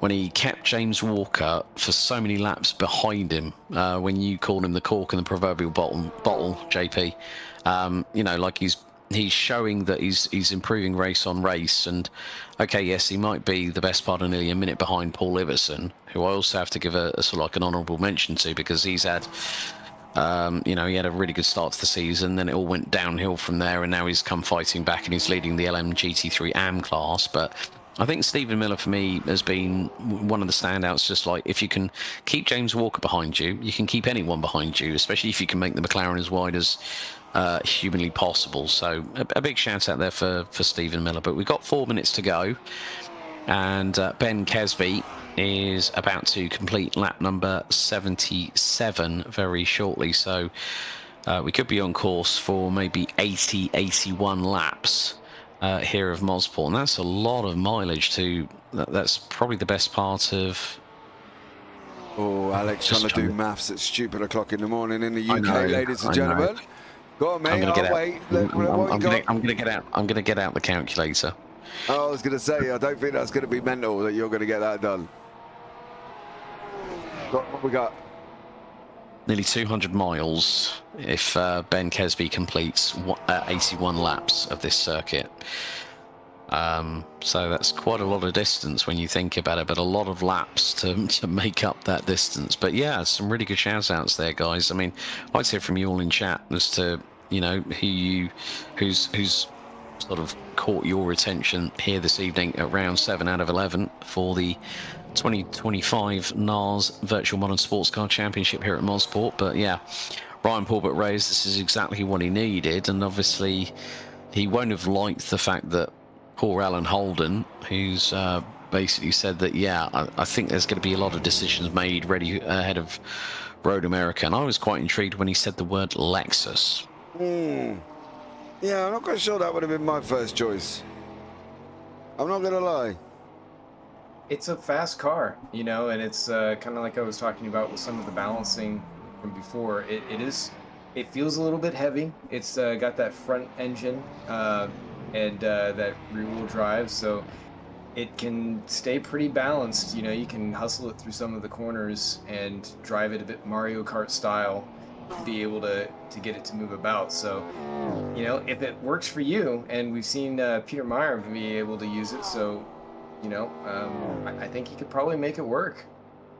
Well, the jury isn't quite out on that one yet, because we'll have 4 weeks until we have round number 8 out of 11, as we'll have the 1.5 hours of Road America in just 4 weeks' time. And that, I'm sure, is going to be an interesting one. August the 21st, as we've got a yellow out in sector number 3. But Ben Kesby now has completed lap number 79. It's going to be this and one more lap to go, completing a total of 81 laps of the Mosport circuit here in Canada.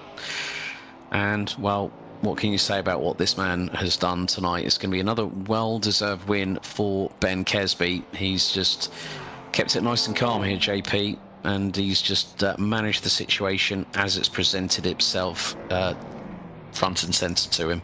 Yeah, absolutely. He doesn't have to do anything else now. He's got one more lap to go. He's ahead of everybody on the moment on the racetrack. He doesn't have to push the situation. He can just sort of sit back, chill, and go from there. And that's what he's got to do. And, you know, has he really been under pressure?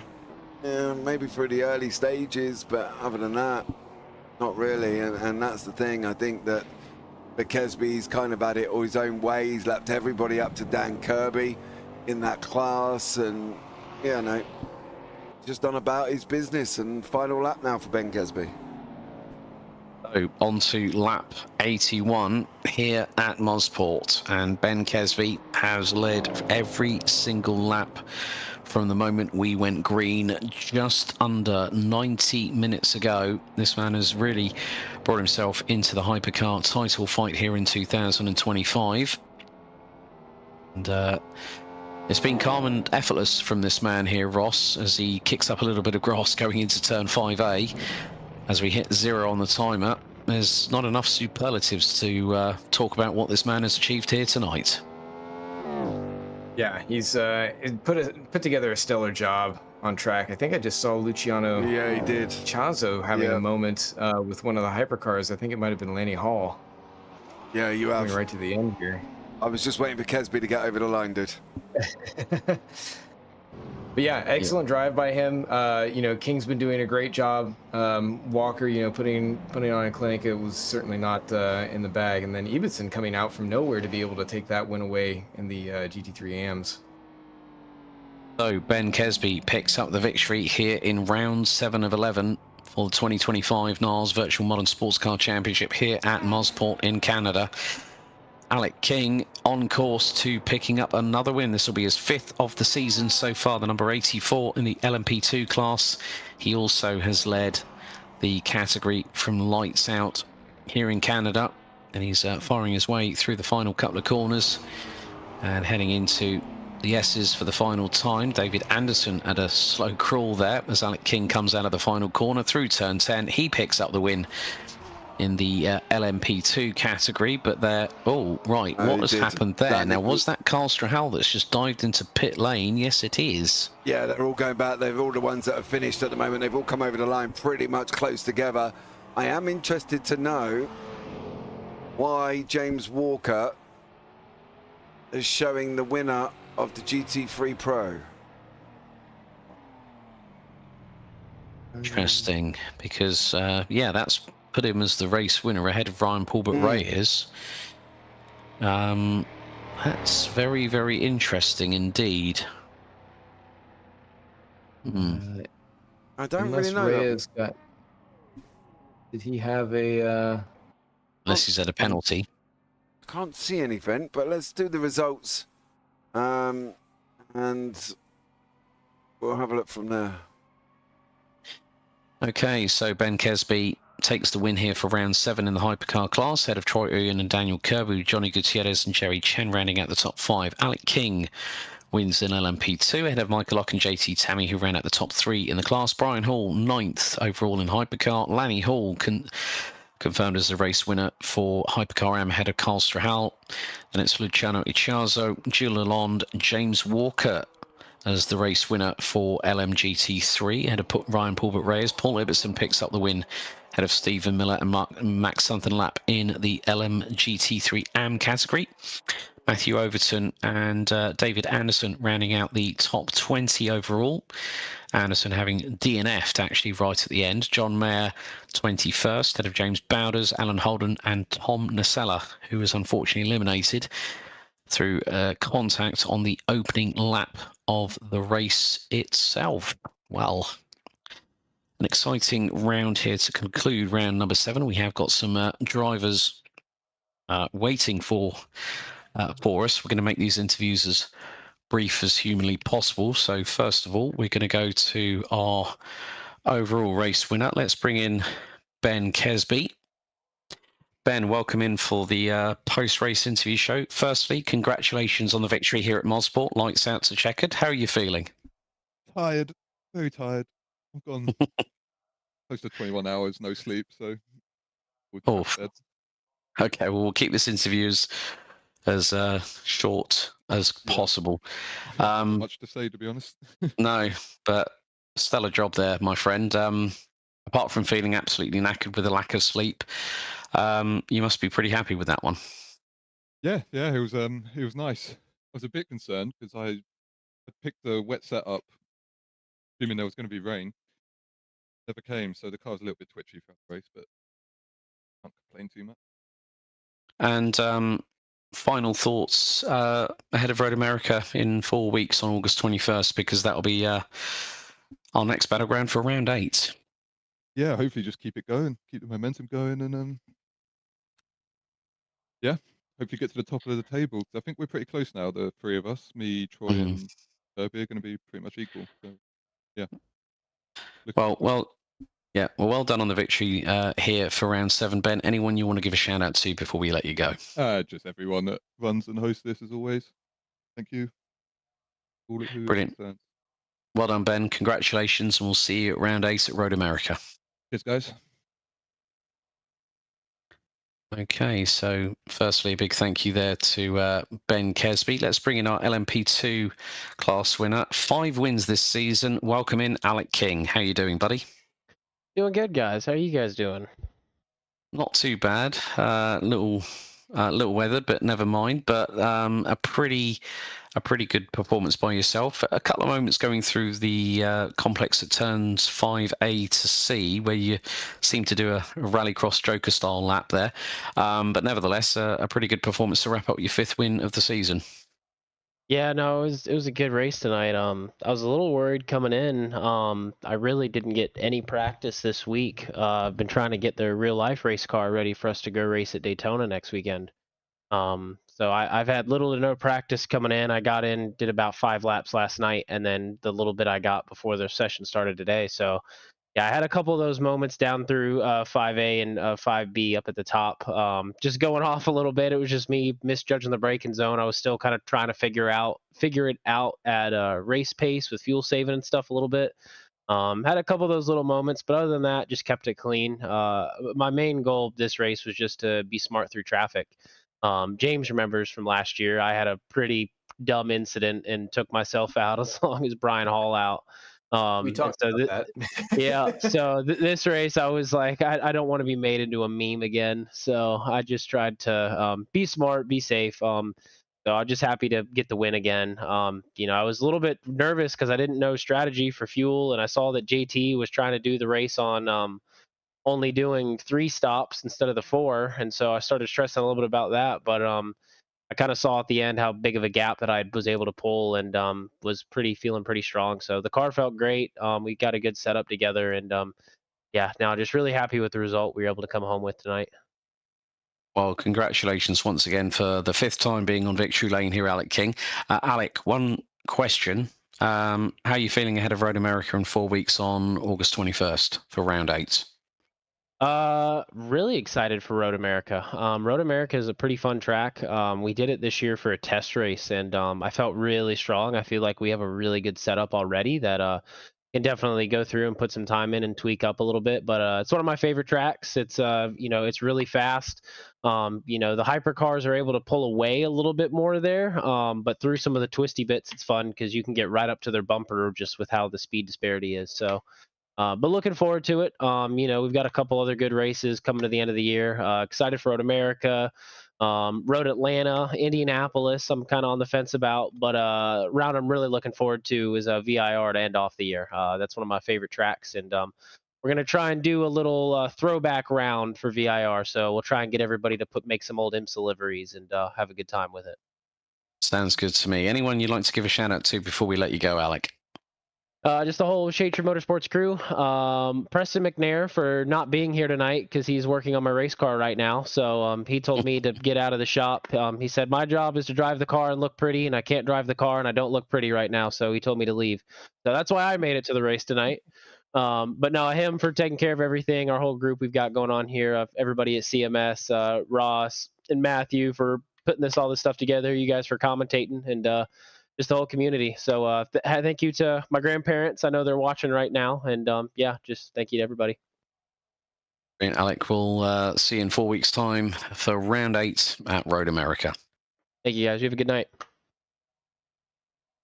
Big thank you there to Alec King, our LMP2 class winner. Well, there has been a little bit of a development. Looks like there might have been a post-race penalty. So promoted to race winner in LMGT3. Let's bring in James Walker. James, that was a bit of a surprise, I think, probably from your perspective. Wouldn't you agree? Oh, absolutely, yeah. Couldn't believe it when I saw Ryan in the grass and, oh, that's P1. Was it? So Hold on, you saw him in the grass? In the grass, okay. Yeah, he was in the grass, turn 3, I think it was, on the outside. On like the last lap or so. Strange, I didn't have nothing pop up. Nope. Very interesting. But still, nevertheless, James, at the end of the day, a win's a win, isn't it? Yeah. Not the sort of way I want to win, but it's yeah, it's a win. I mean, the Aston Martin Vantage we know has been hit with a bit of a weight penalty, but still. Just wanted to ask you one main question. Obviously, you were behind Stephen Miller for quite a few laps, and he was making that McLaren as wide as humanly possible. With the additional weight, was it a little bit of a difficult task to try and get past him? No, I think I went with too much wing. I didn't know if it was going to rain, so I sort of put not quite a wet setup, but something with a bit more downforce on it, and I couldn't get past him on the straights. I was good in the corners, but I was left behind on the straights. But it's the balance is certainly shifted in the Aston. But looking ahead to 4 weeks' time when we go to Road America, are you looking forward to that one? Oh yeah, it's a great track. You can stretch your legs on that one. Good stuff. Well, before we let you go, James, firstly, congratulations on the victory here in LMGT3. Anyone you'd like to thank before we let you go? Just Matthew and everyone at CMS and you guys in the broadcast booth. Thanks very much. Brilliant. Thanks a lot, James. We'll see you in 4 weeks' time on August 21st for round 8 at Road America. Okay, see you guys. Well, just one more interview before we close things out. Let's bring in our LMGT3 AM winner, and it's a welcome return to victory lane for Paul Ibbotson. Paul, welcome in. Congratulations. How are you feeling after finally getting a win after what's been a very difficult season for you in the Porsche so far?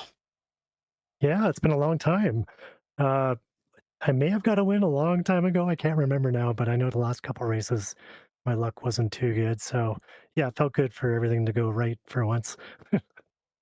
But also the fact that you had a bit of a battle with Stephen Miller, who was looking rather racy in the McLaren. How was the Porsche handling around the circuit? We knew that it was going to be a bit of a tyre kill around here at Mosport. Yeah, and before the race, when we were in the practice sessions, I could see that, yeah, Stephen Miller's McLaren was much better through the track than mine. I think he had a higher top end speed, and I think he had more speed on the high speed corners as well. So I wasn't really sure what to do with the setup. I potentially was maybe just overdriving it and backed off a little bit throughout the race, and I think I actually ended up with a faster lap time. I think you probably did, but congratulations on the win. How are you feeling ahead of Road America in 4 weeks for round 8? Yeah, I'm looking forward to that. I know I'm still pretty far back in the standings. I think I only basically gained 6 points on Steven tonight, and he's way ahead. But yeah, a few more rounds left. Hopefully I can pull myself up. Brilliant. Well, congratulations on the win. And before we let you go, anyone you'd like to give a shout out to today? Yeah, besides all the regulars at CMS and Storm Gang, I'd like to give a shout out to Daniel Kirby and JT Tammy, who gave me some encouragement before the race, helped me out a little bit with setup and just talking through driving style with me. Fantastic. Well, well done, Paul, on the W, and we'll see you in 4 weeks' time for round 8 at Road America. Thank you very much. Well, really good to hear from all our winners there in the respective classes. Gents, final thoughts before we close off. Ross, I'll start with you. Sorry about that. I muted my mic there.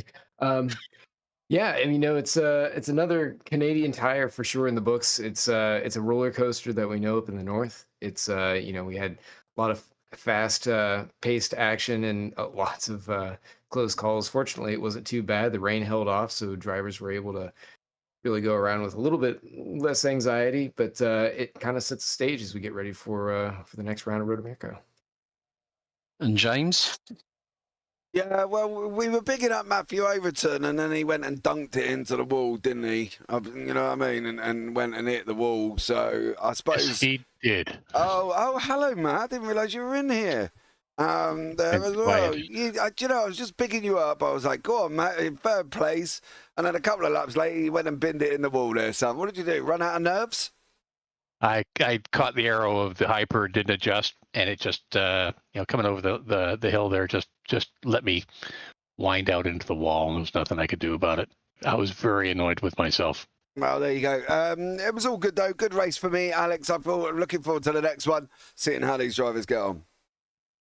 Well, that wraps up our coverage here for round 7 out of 11 for the NARS Virtual Modern Sports Car Championship, a chapter of Champion Motorsports. Let's give you a brief reminder, if you haven't already got these dates in your calendars for the last 4 rounds. We head to Road America on August 21st for round 8, round 9. Indianapolis Motor Speedway on September 25th, Road Atlanta October 23rd, and then VIR on November 20th. You've been in the company of myself, Alex Goldschmidt, James Parfitt, who's also been doing all the producing behind the scenes and providing the wonderful broadcast for you all, along with Ross Smith, and a brief segue by Mr. Matthew Overton. Thank you so much for joining us. We'll see you in 4 weeks' time when we go to Road America. Until next time, race hard, race fair, and if in doubt, well, you better go flat out. Thanks for tuning in. We'll see you next time. Goodbye for now.